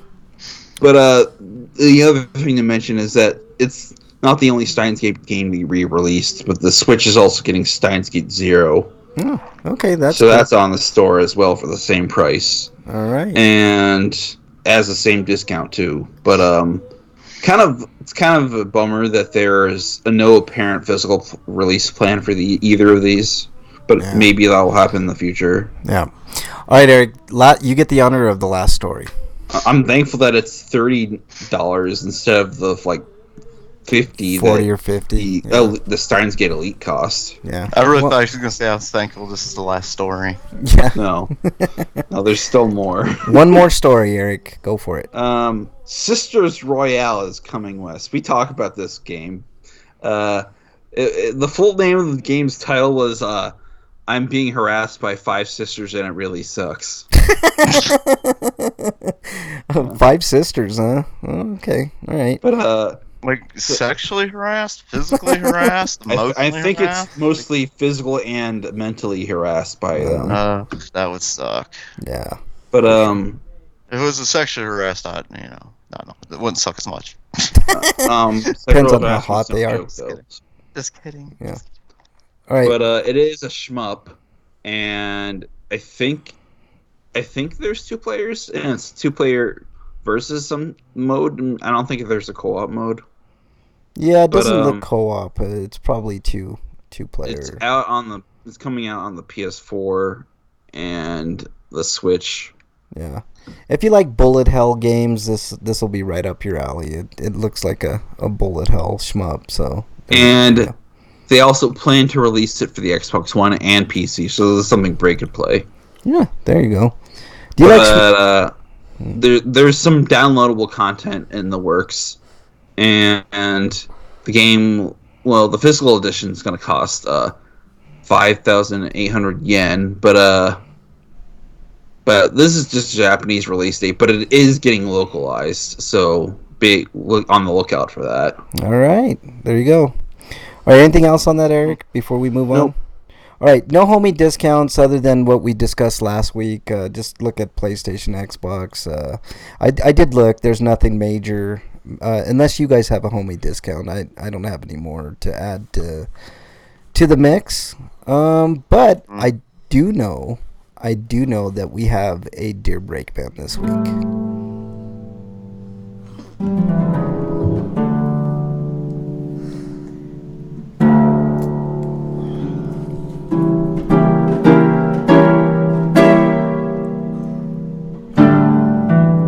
All right, Breakman, this is something you've been waiting for a few weeks. Do we have anything in Dear Breakman? Yes, this comes from @Freak5Chaos. I am thinking about buying Neverwinter Nights Enhanced Edition and creating my own persistent world. The first dungeon will be filled with goblins named Frank. Oh, how dare you! You exiled, you son of a bitch, Freak5. I'd be more like, I don't know, wouldn't that be torture for Freak, actually? It'd be like more like a red dragon. Does he get off on that? If you had a bunch of red dragons, then that might be, But how dare you, Freak5? What else you got, Breakman? No, there's nothing. That's it? So that's what happens when you piss the goblin off. I know, Bernie sent you. And then it goes, exiled! Oh, except for this. Dear Okay. Breakman, what do you do if you're having sex with a woman and she starts queefing uncontrollably? What do you do? Dungeon, What do you mean? You watch her. Is like, are you asking for like a technique to get it to stop? I mean, you just ignore it, right? Yeah, I would say you ignore it. Although, You gotta power through. if it's If it bothers you, you power through. if it's excessive, like maybe you take a break. Like I don't know, maybe go take a cold shower or something. Well, if it's excessive, maybe you call a doctor. Oh, that's true. You gotta call 911. Like get some Call 911. ambulances there. Get the medical examiners. Get her up on some stirrups, and you gotta check. get that pap smear done ASAP. You know, Right. I like that. Okay, all right. Eric, anything to add to that or no? No, this is the part of the show where I just lament. Zone out. All right, Freak 5 says they will be yelling exiled. And Dungeon, you better watch your tone in there. You might get an exile here real soon. I know where you're going with that goblin. So, are you saying like this happened to you, and who you were doing it with was offended? Is this why you're asking the question? You'd have to ask her that on Twitter. I'm not no, confirming I'm or just, denying you anything. know, I'm asking them through the airwaves. Right now. No, they're asking for a friend. By a friend, I mean themselves, right? I'm totally asking for somebody not named me. Yeah, exactly. All right, let's move on, guys. Inquiring minds want to know. Inquiring minds want to know what you've been playing, Breakman. Well, you should probably play with the clit a little bit first. Maybe that'll stop the queefing. There's more juices flowing and stuff like that. Yes, if they're pissing, then they won't be queefing. You know, right? I'm not one to blush, Breakman, but you're kind of making me blush there, man. I don't know what's going on there, man. I'm just trying to help. I'm just trying to save the world one at a time. What you been playing, Break? Anyways, not much this week. A little bit of Master Chief Collection. Most of the phone games, South Park and Final Fantasy, and I haven't made anything accomplished or done anything spectacular. So that makes me feel better about what I've been playing. Break, and I'll get to it. Eric, what you been playing, man? More London Detective Mysteria. I played a little bit of Control. It's an interesting game. I feel like it'd be wrong to like say that Souls-like, but there are definitely Souls elements of the game, like the fact there are fast travel points that also heal you when you get to them, and you can redeem stuff to get mods, which are basically like skills in an RPG like Souls. But it's got that going for it, and it's got the whole names of areas that when you walk into them, but it doesn't have like boss names that are pretentious and stupid and Dark Soulsy. But I heard good things about Control. What else you been playing, Eric? It's a much better attempt at the third-person shooter than either Max Payne or I never played Quantum Break, but I did play Alan Wake, so this better version of that, in my opinion. But it's still janky. Okay. Anything else? Other than that, I played a little bit of Walking Dead, the final season. Okay. On the PS4. All right. Dungeon says he played a He-Man beat 'em up where Orko is OP. Are you playing? You mean like a Mugen game? What? Yeah. I need to know more. I know. Now. Explain, I'm sure Dungeon. it's Mugen. Yeah, explain, Dungeon. I've been playing. Remember the horrible movie? Like they're like, yeah, you got Dolph Lundgren. Wait, who's this? Who's this guy? Where's Orko? Yeah, exactly. Wait, but no, this key guy. What? No. Where's Orko at? Yeah, Orko's the best. Waiting hour into the movie. Orko's the human cop that they find, isn't he? they couldn't get Orko, so they had him as a replacement. Oh god. The credits started scrolling. I'm like, wait. I'm still waiting for Orko. Well, it'll be after the credits, right? Speaking of He-Man, I don't think there was Cringer either, though. Exactly. If those movies, if the new movie doesn't include Orko, I'm not. He's just He-Man all the time. Like, if Orko is not included in the newest He-Man,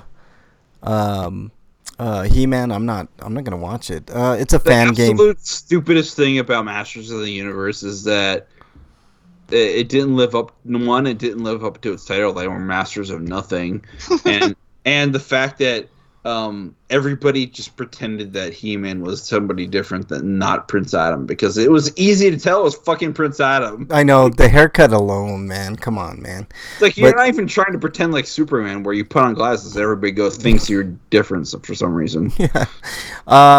Superman has to do is slick his hair back and with glasses on, and everybody thinks he's a different guy. Dungeon put a link in there to that He-Man game. It has the music from the series. The maker captured the animated cells of a ton of characters. Even the backgrounds are from... It looks cool. Looks cool, you know. But all right, anything else you've been playing, Eric? No, that's it. Actually. All right, I've been playing MPQ, of course. I played a little bit of Assassin's Creed Odyssey, and I got to the part where you play as... where you can like turn into like the eagle, or not turn into the eagle, but you can look at the eagle's perspective. And I swear I spent about an hour just in that mode. Do you choose Alex, or do you choose the other person? The chick. I because it's always better to look at. For me, it's always better to look at the chick's ass. Like if you're playing. The story's more interesting anyway. Yeah. But I got to play like I got into that eagle view. And technically, the other character. Eric, let me finish. Story, but anyways, no, I'm not gonna stop in. Oh wait, that wasn't. Well, anyways, I just don't know how to get out of that view easily. I don't know like what the button press is or what. But I spent literally. Isn't it why? Hold on, Eric. It turns it on, so it should turn off. Well, I'm playing it on the PlayStation, so whatever the Y button is. There's no Y on that controller. I don't know what the thing is, but anyways, basically, I spent at least an hour in that mode. One, because it's a fucking gorgeous game, and I just wanted to fly around the whole map, basically. But second, I couldn't figure out how to get back into regular mode, so I spent a good hour doing that. I also played a ton of Yakuza 0, so I'm finally getting those games in. I want to finish 0, Kiwami, and Kiwami 2 before I buy the 3, 4, and 5 collection. I want to go through all of those games because I have, after that... collect the 3, 4, and 5 collection, I'll have the entire collection. So yeah, I played a ton of Yakuza 0. I'm probably halfway through the game. I probably could do a review, but I'll skip it. All right. Speaking of reviews, I do have a couple. RPGrinders reviews. All right, I'm gonna do a quick. I have a couple of movies. Do you have a review break by chance? I could review half of a movie. Or maybe it's like 2/3 of the movie. I'm not sure where it was when I finally was just, I can't take this anymore. Go for it. Mrs. Bergman was looking for a Christmas movie to watch, and we're just scrolling through it. I think it was Hulu or Netflix. I can't remember. No, it was on Disney Plus, I think. Okay. At least it wasn't the Harmlock channel. So those were the awful movies. Like Lifetime, yeah. All right. Go ahead. Break. She was reminding me of another horrible Christmas movie we watched. I was talking about Christmas with the Cranks, or with the Cranks, or... Oh, God. Yeah. Yeah, Tim Allen and it was Sigourney Weaver and... Yeah. That sounds terrible. It is terrible. It was... The only movie that those two are good together in is Galaxy Quest. It's the worst Christmas movie I think I've ever seen. Yeah.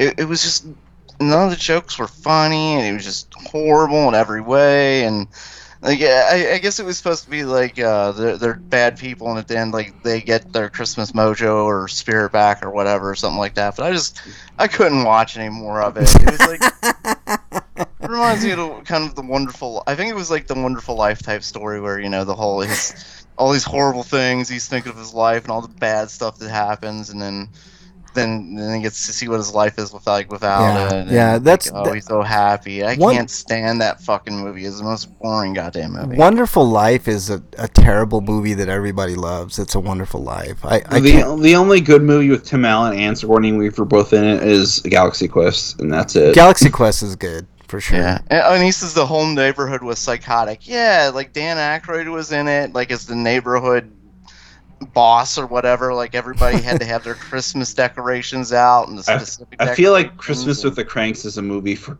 conservatives. Probably. That are boomers. Maybe I don't know. Conservative boomers. Yeah.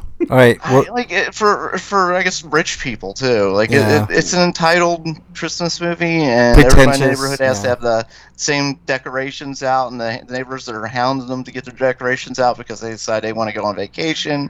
And I just wanted to kill everybody. You know what another movie is about rich people that also takes place at Christmas? Home Alone. That family's rich as fuck. Yeah, that's true. That is true.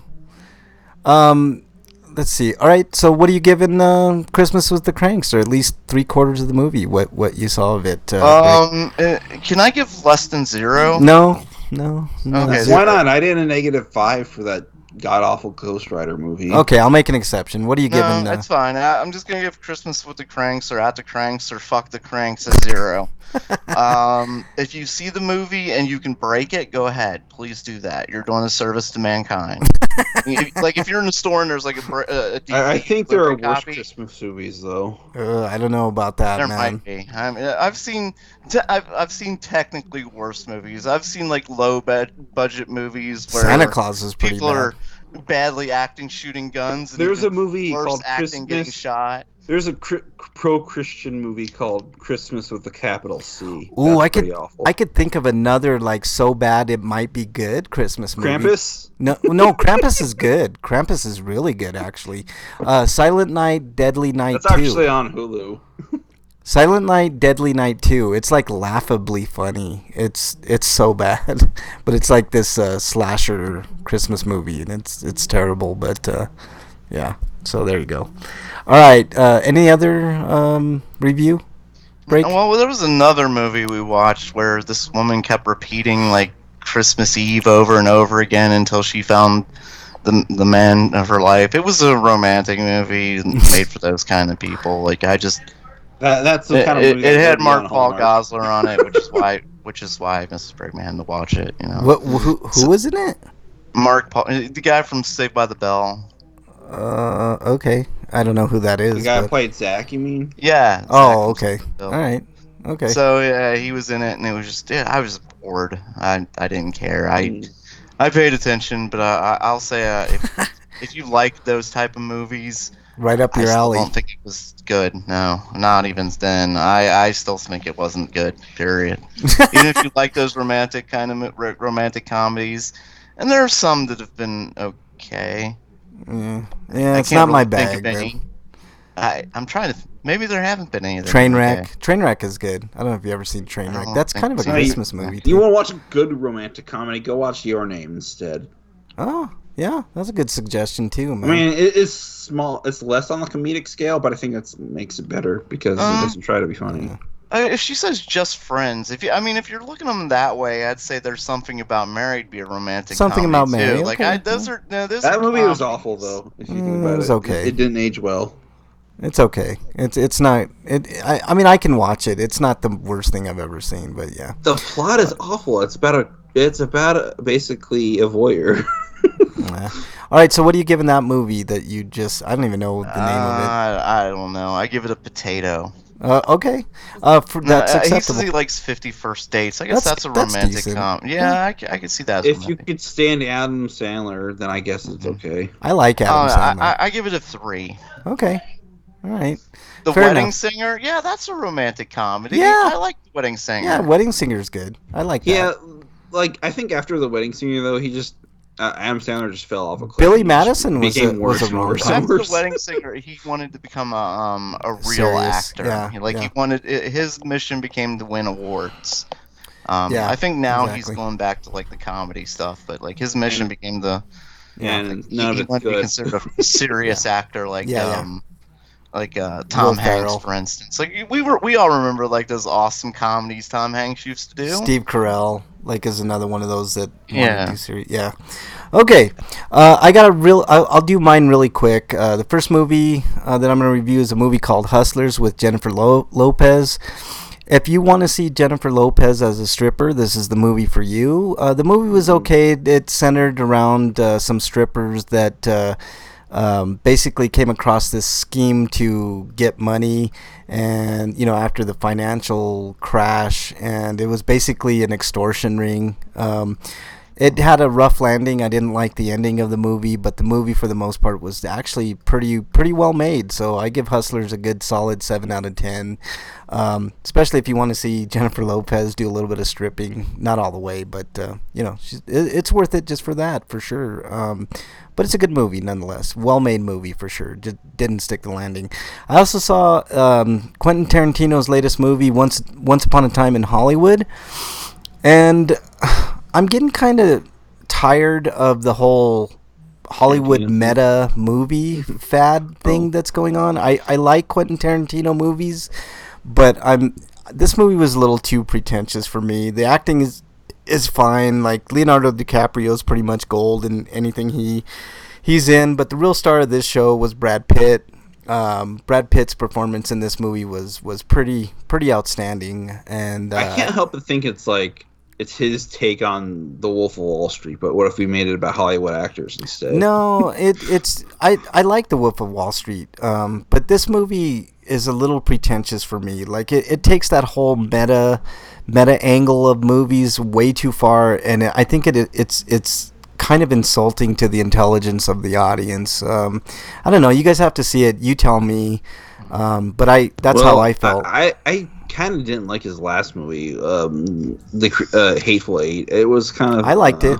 I liked Hateful Eight, but this is a completely different movie. This is like basically saying we're all actors and we're all laughing at everybody else. Pretty much. That's how I kind of took it. But it's on the weaker side of Quentin Tarantino movies. I liked pretty much everything Quentin Tarantino does except this movie. I do like unless it's intent was to roast Hollywood. No, the Hollywood landscape. No, but I didn't failing to do so because he has to actually imitate the Hollywood landscape to do it. It's very pretentious. I didn't like it. But there was one, and also nothing really happens in this movie. Like other Quentin Tarantino movies, there's a lot of moving parts, a lot of shit happens. There's only basically one scene that's actually really violent in this movie, and I'm not going to spoil it for anybody because it's actually really cool. It involves a pit bull, if you can imagine that, and it's actually pretty cool. But for that alone, I'm actually going to tilt the scales in its favor and give it a 6 out of 10. But to me, it's worth a rental, but anything more than that, not so much. So that's my review. I'm going to skip my Heiscapades for time this week, but next week you can guarantee that I will tell you all about the quote Fabio incident. Well, I got a quick one. Okay, go for it. Yep. Did you guys see what happened in California? A bunch of penises washed up on the beach. Yeah, I did see that. It's like some type of animal or something, right? It's a worm that looks like a penis. So yeah. Their beaches are covered with penises right now.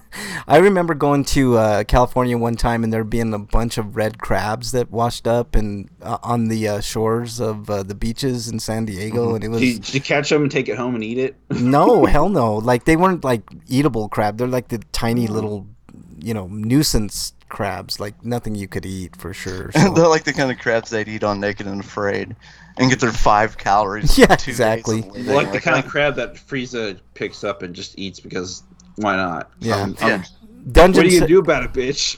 Dungeon says, speaking of movies, I saw The Irishman. That's a hell of a long movie, but it was really good. I need to watch that. Does stuff actually happen in it, Dungeon? Like, it's not. Is it a long movie that goes quick, or like an end game, or is it just a slow burn, disappointing type thing? Freak Fight says Frank was going to tell us a Heiscapade, but then he got high. That's actually not true right now. I'm not high. I told you guys something that I have so much respect for this show that I actually do not. I don't think I've ever done this show high. If that makes sense to you, Freak 5. I don't know, but anyways, let's move on to what is it? Stinko of the week. Breakman. That's your cue. Oh, mine goes to, well, let me ask you a question, Frank. Yes. What crimes has Donald Trump committed that we know of? Bribery, obstruction of Congress, obstruction of justice. Let's see. Yeah, I know I'm probably missing like 10. Tax evasion. Let's see. What else? Extortion. I think I've already said that. Conspiracy to defraud the United States. Misleading the public. I was about to ask you too, Eric. So you can go ahead and jump into it. Yeah. Feel free. So he's been accused of all these things and more, right? Things we know about, like him, like his trips with Epstein and his assaults of women, for instance. Mm-hmm. And we know how he treats people in general and doesn't pay his bills, and election fraud, business fraud, campaign finance violations, like education fraud with his college. Mm-hmm. Like he's done all these things. So why is the impeachment only obstruction and the Ukraine phone call? I you know what, that's a good point, Breakman. Like, I thought about this too, and I was gonna put, that's a good point. I was gonna put this in my stinko as well, but I debated on it because I'm like, it's not gonna matter anyway. So I think the way the Democrats are thinking, why make it a prolonged process? Because everybody already knows, like, it's so. I think I kind of disagree with that. I want them to make it a prolonged process because we know the people who are in his corner aren't going to change, and the Republicans aren't going to impeach him, right? Mm-hmm. So what we need is the people to see that, look, Congress is inept. Look at everything this asshole has done. And the Senate's not going to impeach him because the Republicans are going to defend him, even though he's broken almost every law he can imagine at this point, except for murder. Yeah. I mean, I can't think of anything else he hasn't done other than murder. Armed robbery, maybe, because he's such a fucking wuss that he would never put a gun in his hand to do it. But I agree with you, Breakman. Like, I really thought that they should have brought up way more articles of impeachment than just that, because it's a political process. It's not a legal process. So you could bring up things like how he took like the campaign finance violations with Stormy Daniels. Like, they could have brought that up. They could have brought up all the Michael Cohen stuff. They could have done like article of impeachment after article of fucking impeachment. I totally agree with you, Breakman. I couldn't agree more. Yeah. I'm just afraid they're botching it right now. I hope I'm wrong. I hope it goes well, but just limiting the process. And I know this is a Pelosi strategy. So far, some of her strategies have worked, but I think a lot of them have not. So I worry. Yeah. Is that all your stinkos, Break, or do you have something else? Yeah, okay, that's it. Hold on. I'm being distracted for a second fine. Here.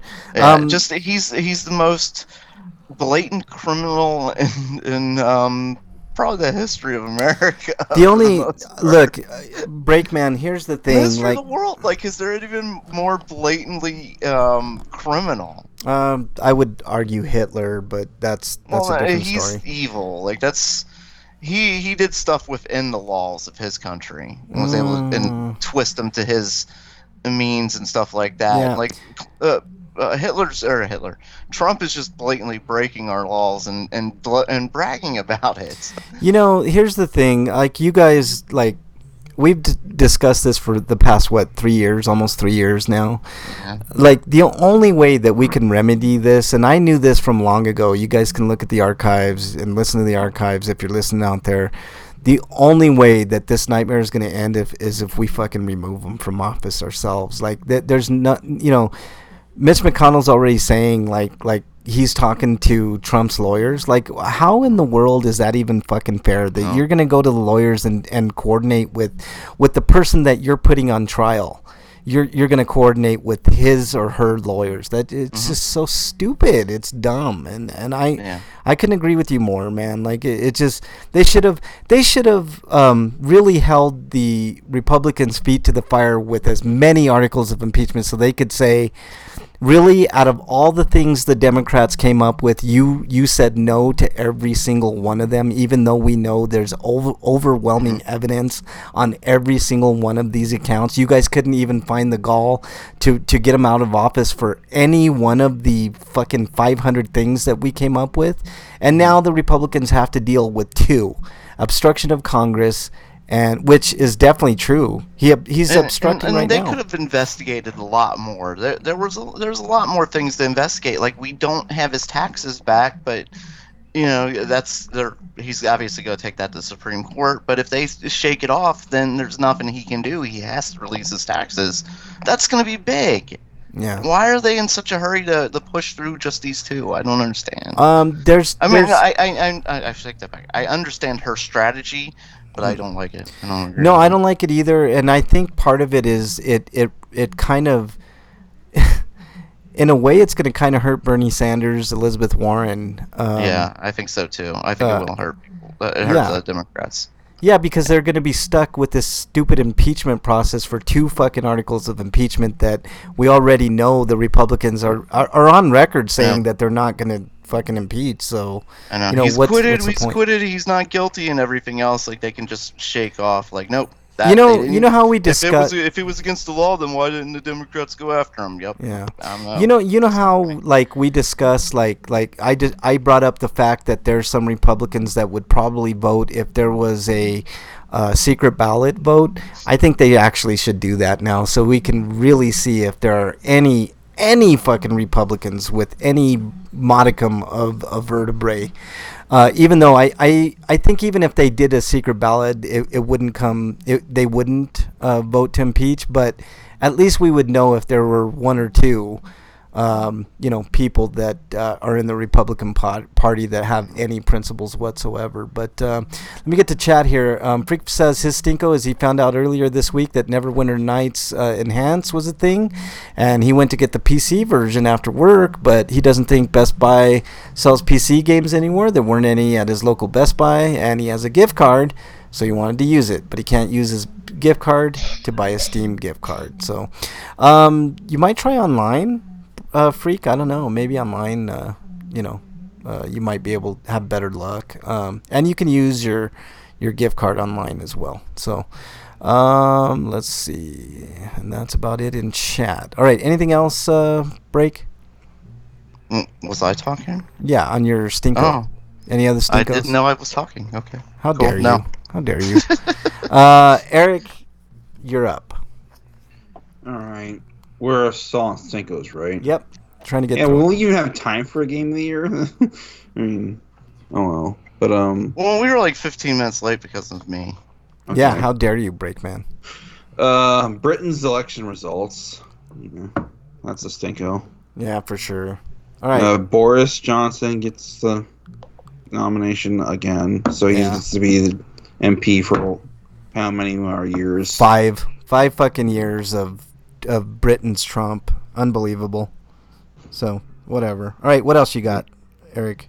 But the animation studio behind Sonic's redesign and also the Lion King movie, which sucked, but they did hard work. So, but I'm not gonna fault them for it's a job. So, but they also did Detective Pikachu. But basically, they got shuttered. How? Why? I thought they were on a roll. So soon after the redesign happened. And they were probably working under crunch conditions. Ugh, not good. Not good at all. So, yeah, this is just how disposable animation studios are, I guess. Yeah. Along with other businesses. I hope it's like the video game companies that get shuttered after they are done working on a game. Well, hopefully those people will find work, man. Very, very talented group of people at that studio for sure, but that sucks, man. Anything else, Eric? No, those are my stinkos. Okay. Mine goes along with what Break was saying about the whole impeachment thing. That there are literally a bunch of Republican cowards in the judiciary community and fucking Democrats, because the way I view it, you should look at this as a nonpartisan thing. You're right. You should look at it. Yes, exactly. You should look. Yeah, you should look at it. They're turned it into the Fielder Definitive have turned it into a partisan issue, and it shouldn't be. Right, and even like I was telling Bernie earlier, like you would think that maybe there would be one or two Democrats that would vote the opposite, but the majority should have voted for the articles of impeachment just to keep it a fair and balanced thing. But it's not that way. It was 23-17 along party lines, and it was fucking ridiculous. I looked at that and I was disgusted by it. I was like, there's not even one Republican that's willing to even say, look, I'm voting so that we advance the process, because this is a nonpartisan thing. It's not, we need to know the truth. But no, there's not one fucking Republican with this mind, and as far as I can tell, not one Democrat willing to actually do the work to like debate whether or not that we should do this. But whatever. Okay, and also Britain's election. Eric mentioned it. It sucks. So it's a very sad day that the Labour Party lost. What the hell is wrong with the British populace? More than half of them want Tories. I have no idea, man. Like you said, maybe they're just a bunch of racists in that country. That's what they want to do. So, okay. It is a country where gay marriage is still not legal. So yeah. Okay. Let's move on, because we got to move on here. Dude, what does my tattoo say? Sweet! Sweeto of the week. All right, Sweeto of the week, Breakman. What you got? Breakman, did we lose you?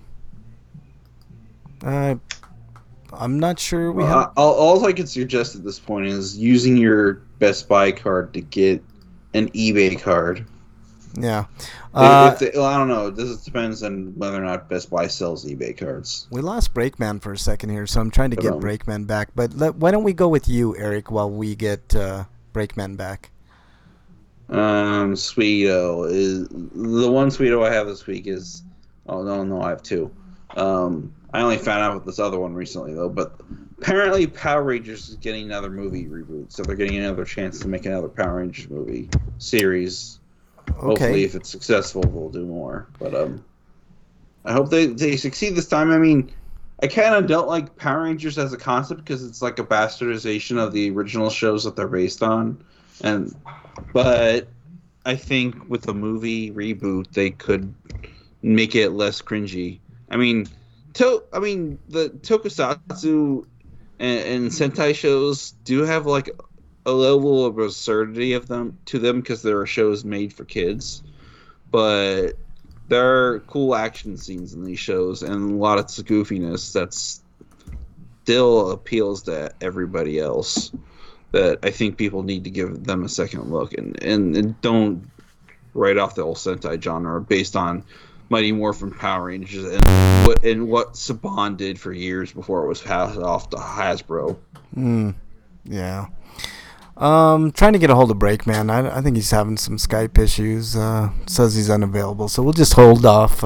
At this point, like a Power Rangers movie could like succeed and be its like own Sentai series, because I do know that there are other Sentai series in other countries like France that did a really good job with the concept. Yeah, for sure. But I think the U.S. version missed the point though with Power Rangers.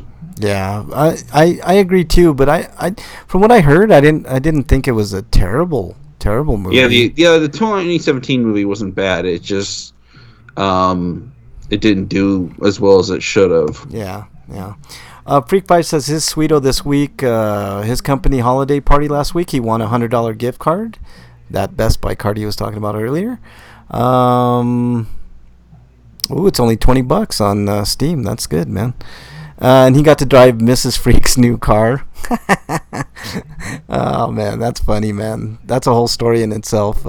Freak Five. If you guys want to know what's going on with Freak Five's wife's car, you're gonna have to listen to the archives. It's a pretty funny story. Trying to get a hold of Breakman. I don't know what's going on with Break's computer. I think it might have crashed. But my Sweeto is Friday the 13th. Last Friday the 13th of the decade is today. Oh wait, I didn't mention my other one. You kind of glazed over my other Sweeto. All right, feel free. I got a new iPhone. Ooh, yeah, that's cool, Xmas. Man. My parents gave it to me that's because awesome. They gave it to me early because they needed to hand the old phone in before like a certain date. So it's an 8, and it's much bigger than my S6S, but it's still weird getting used to the lack of an actual home button. You just press down on it and it will work. Yeah, but I didn't get that. I'm still figuring out how to like get the right pressure. Yeah, but, it takes a little getting used to. But I think it was a forever stupid idea on Apple's part to get rid of the headphone jack and just make the charge station your headphone jack and get a proprietary headphones. That's stupid. Yeah.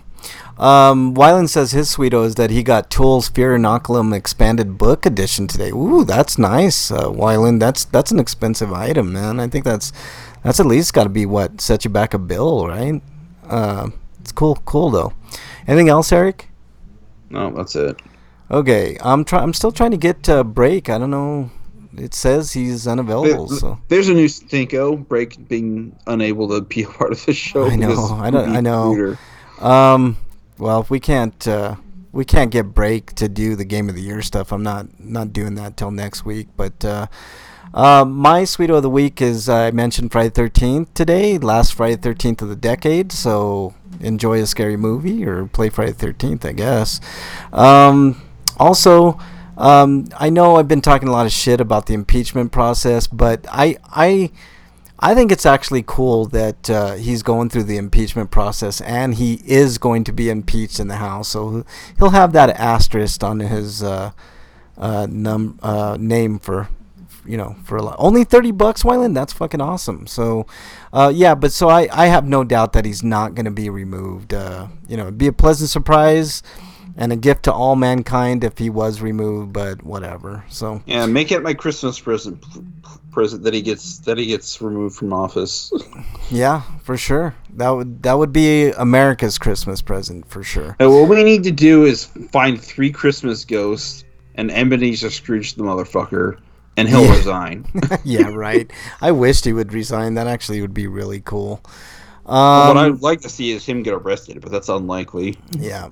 Okay. I don't know what's going on with Break. I think his computer just crashed because he's nowhere to be seen. But in lieu of that, we're gonna not. Maybe it was a cat disaster. It could have been a cat disaster, a catastrophe. So instead of doing our picks of the year, which I know I said we were going to do this week, I can't do it without Breakman. We can't do that part without Breakman. So we'll hold off on that until next week. So I knew something would happen. So yeah, he's like fuck this Game of the Year shit. I'm not going to do it. So we're going to do this since it's Friday the 13th. What is your all-time favorite horror holiday anime / movie? And there are a bunch, surprisingly. So I'll start with you, Eric. Do you have any favorite holiday horror anime or movies that you like a lot? Not really. Really? Not on the horror aspect. Okay, well, I'll tell you some. I don't watch that many horror movies. Okay, no anime? No holiday anime movies that you like or anything like that? Usually when it comes to holiday anime movies, there are less movies and more TV show specials. And I think holiday TV show specials of anything are insipid. So no. Okay. Krampus is up there for me. Also a movie that I like a lot is Black Christmas. I don't know if you've ever seen Black Christmas. Probably not, Eric, but it's a old movie with Margot Kidder, if you can believe that, from Superman. Okay, how does this work then? Batman Returns is a holiday movie horror. That works, right?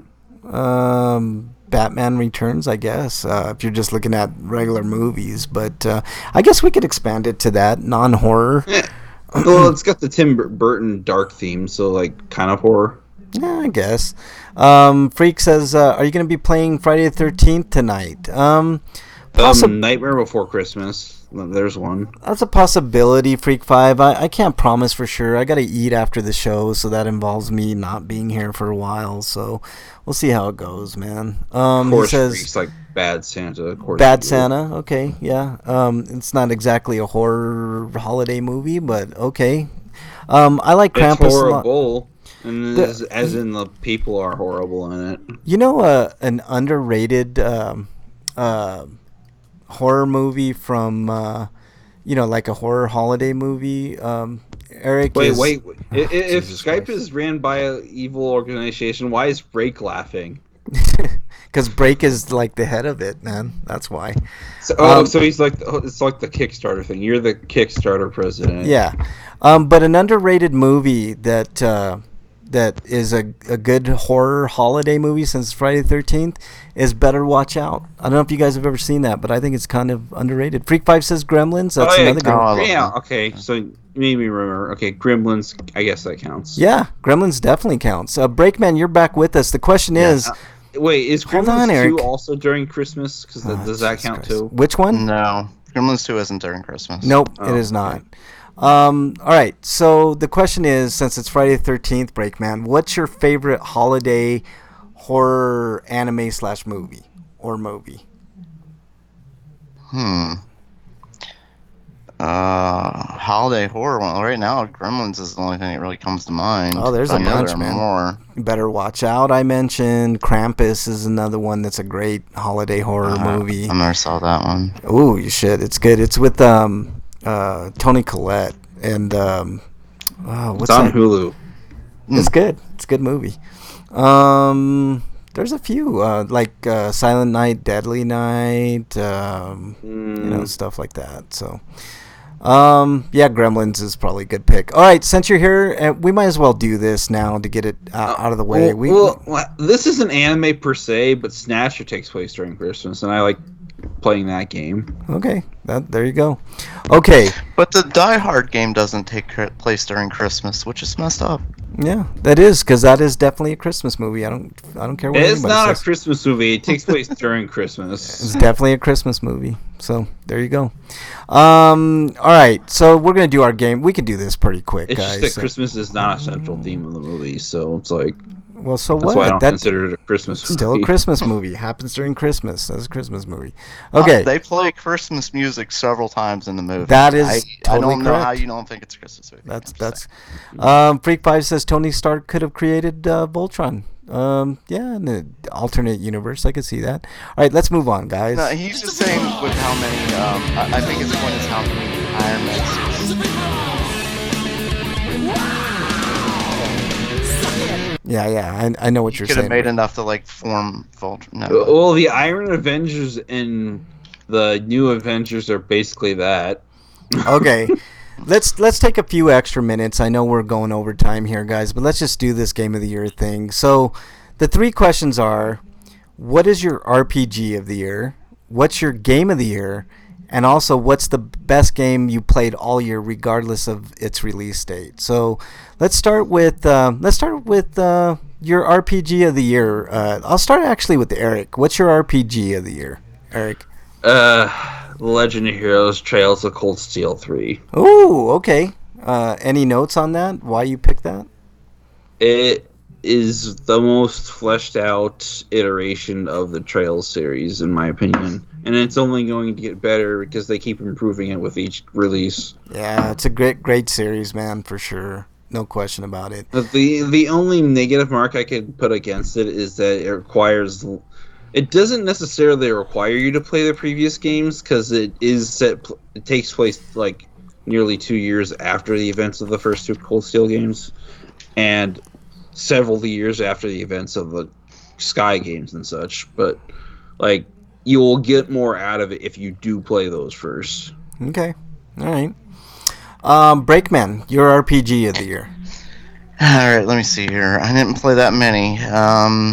Let's see here. As far as RPGs, I played Borderlands, the pre-sequel, Mass Effect Andromeda, which I think is underrated, But I'm going to give it to Final Fantasy Record Keeper for all the additions they added this year, including actually adding a story to the game. Okay, I could see that. I didn't think was possible, so. Yeah, there you go. All right, nice. What game had a story?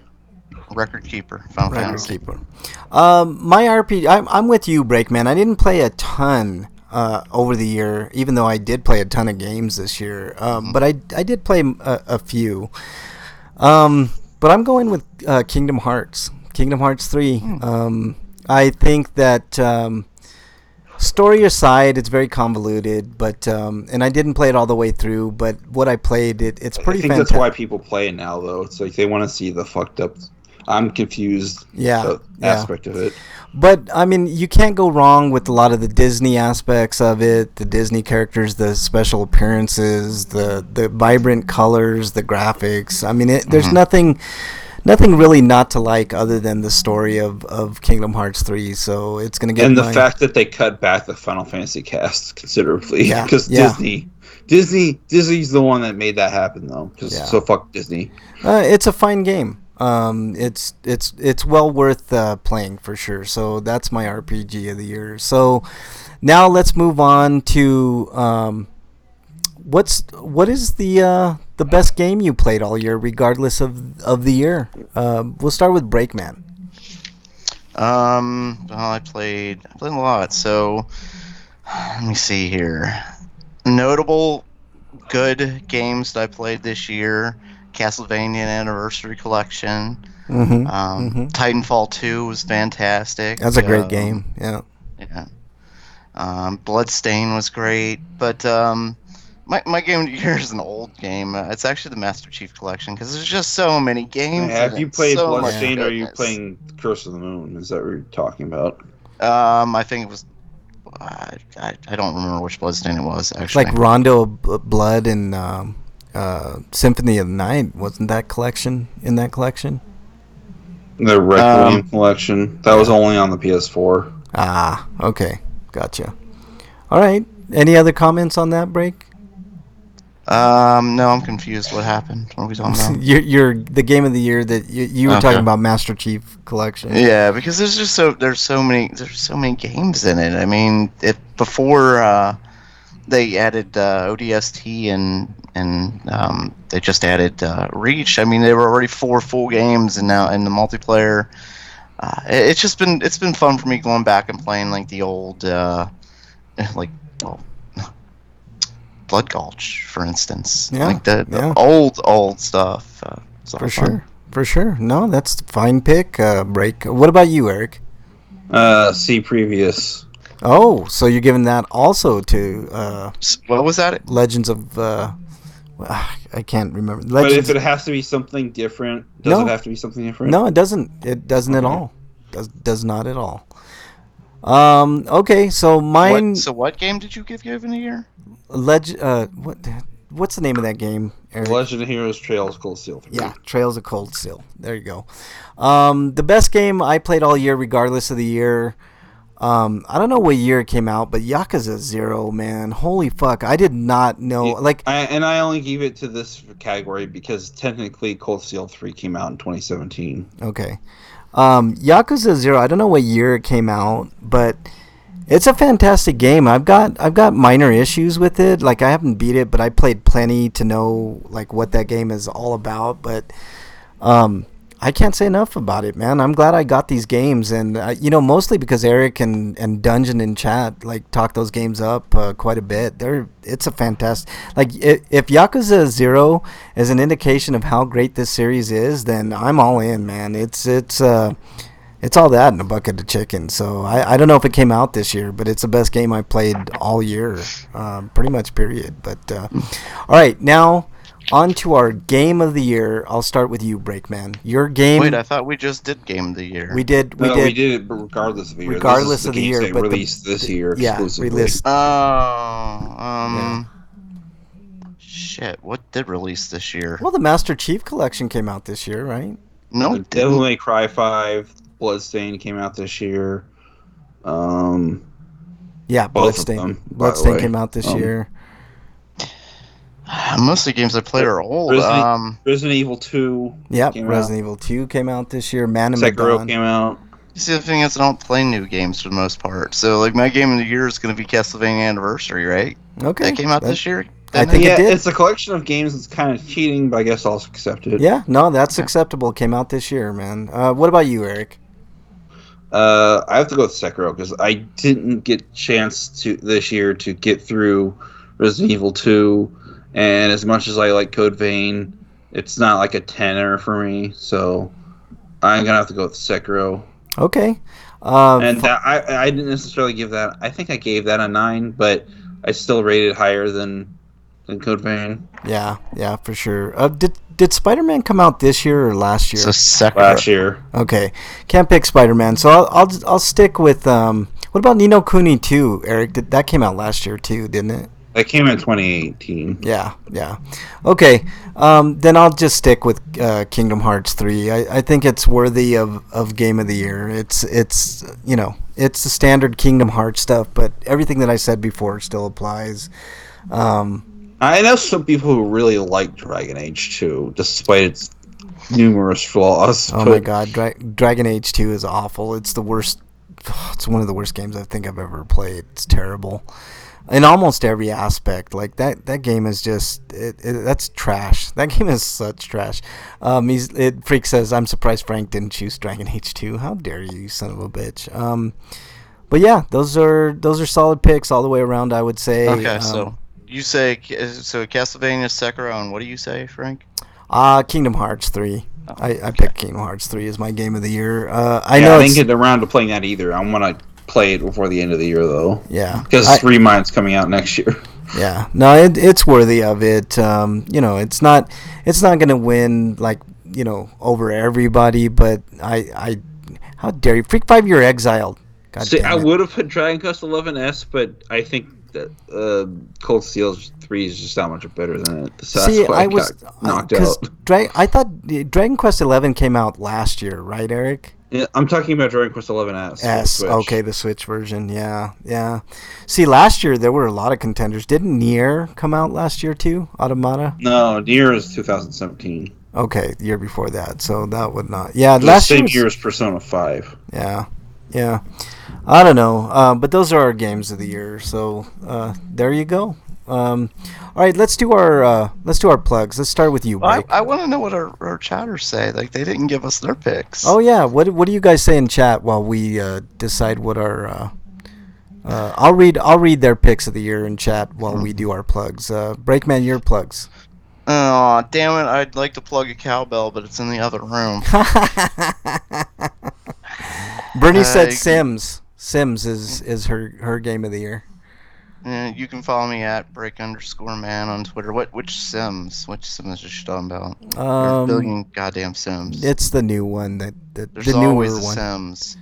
I can't remember what it's called. It's 4. It's 4. Okay, there you go. And you can follow me at RPGrinders on Twitter, where you can ask Dear Breakman any question you need answered. You can save it. I know, he said plugged harmonica. That's in the other room, too. Ha ha. Foiled. You're foiled. What are your games of the year, people? No, game of the year is harmonica. Oh, God. If you don't give us your... Untitled harmonica game. I'll tell you what. If anybody in chat doesn't give us their game of the year, they're exiled. Bernie's out of that club because she gave us... Carnival Games. How dare you, Bernie? God damn it. Okay. Wait, isn't that a Wii game? No, it's a Switch game. All right, Eric, you're up. What about what? What were we doing? Plugs? Yes, plugs. Pay attention, Eric. Jesus. I'm tired. I need to eat something. But anyways, I'm gonna plug websites like BostonBastardBrigade.com, TotallyGN.com, and HonestGamers.com. I write reviews for video games there. Sometimes the anime that hasn't happened in a while. And this week on TotallyGN.com, it's finally got up. My review of Dark Devotion's up. And awesome. If you like what I've written, a romance novel. Yeah, Dark Devotion. If you like what I've wrote on any of those sites and you want to support me, sending me as little as $1 on my Patreon would help. And my Patreon link is in my Twitter profile at EricRPG. or you could just type my name in Eric Kelly on a Patreon and seek me out. Okay. And it says I'm writing reviews and making videos, although I haven't done the videos things in a while. Yeah. Freak5 says he'll give his pick to Friday 13th. He played it almost every night. That's a solid pick, Freak5. Dungeon says I'll probably go with Sekiro, although Outer Worlds and Control are up there. Those are great games. I've been playing Control, but I haven't played enough of it to form a solid opinion on it. Yeah. Oh, I can remember another game I played. Okay. Oh, you son of a bitch. God damn it, you ruined the whole fucking show with that, Breakman. You're exiled, you son of a bitch. Did I run with this? That's better. I like that. Yeah. Oh, God. Oh, yeah, I forgot to mention the games I played. I played The Surge, and yeah, I did not like it. It got it got too difficult, and they kind of missed the whole point of Dark Souls by making it way too difficult and too quickly, and there's a lot of obtuse mechanisms that just don't work well. Yeah. How dare you guys in chat encourage that behavior? It's it's definitely exile material for sure. If you want to tell us your game of the year, if you're listening on archives, tell us your game of the year to @RPGrinders. We'll make sure and tell everybody what you felt was the game of the year on the next edition of RP Grinders. You can follow me on Twitter @FrankBranches. You can follow me on any of the consoles, RP Grinders on any of the consoles, whether it be Nintendo, Xbox, or PlayStation. Could always use more friends on Cowbell DLC. Breakman, how funny. Just no harmonica DLC, please. Cowbell Hero and Cowbell Freaks, kind of like Guitar Freaks. That would definitely be a good game to play. Let's see, anything else? I would recommend Hustlers for a rental if you want to see a kind of an extortion movie. Pretty much. How dare you? I think it would be impossible to do the Fire and the Flames with just the cowbell, though. How dare you? How dare you all? How dare you? Jesus Christ, Breakman, you're ruining this show. How dare you, man? I can't even say my plugs with a straight face. I put it down. Okay.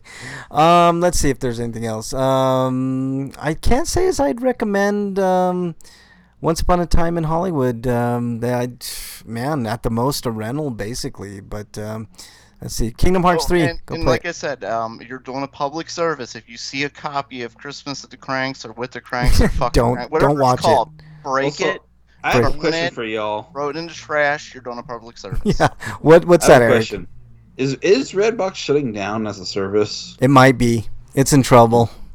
It's in trouble for sure. Just like I need to rent some movies like Midsummer and Hollywood Story. Midsummer's good.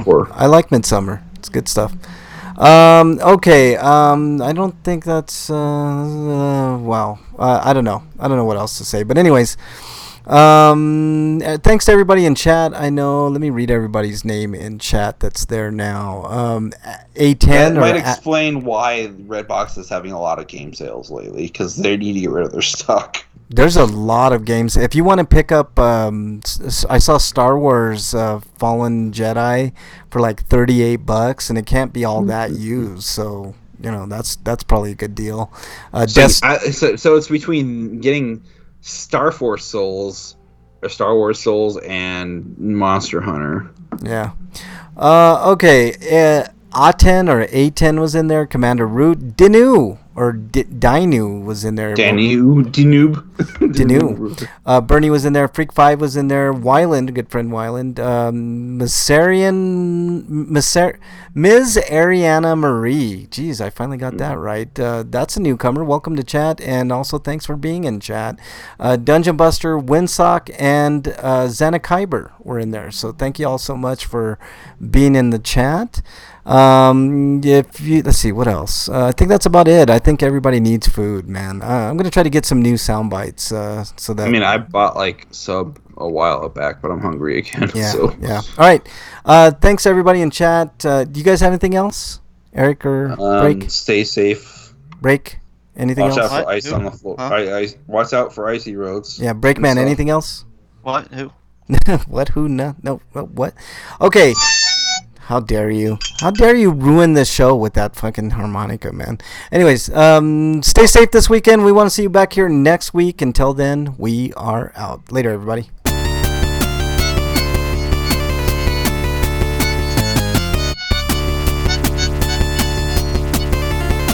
Freak 5's exiled. And so are you, Breakman, son of a bitch. Damn bastards.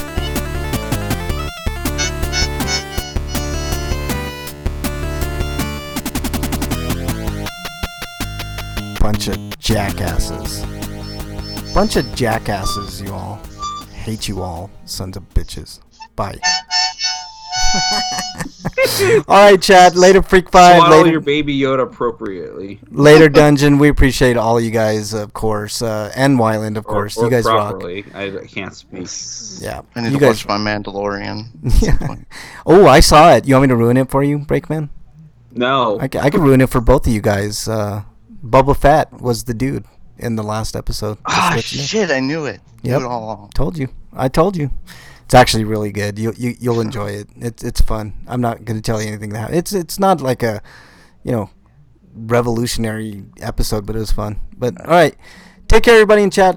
We love you guys. Later. Bye.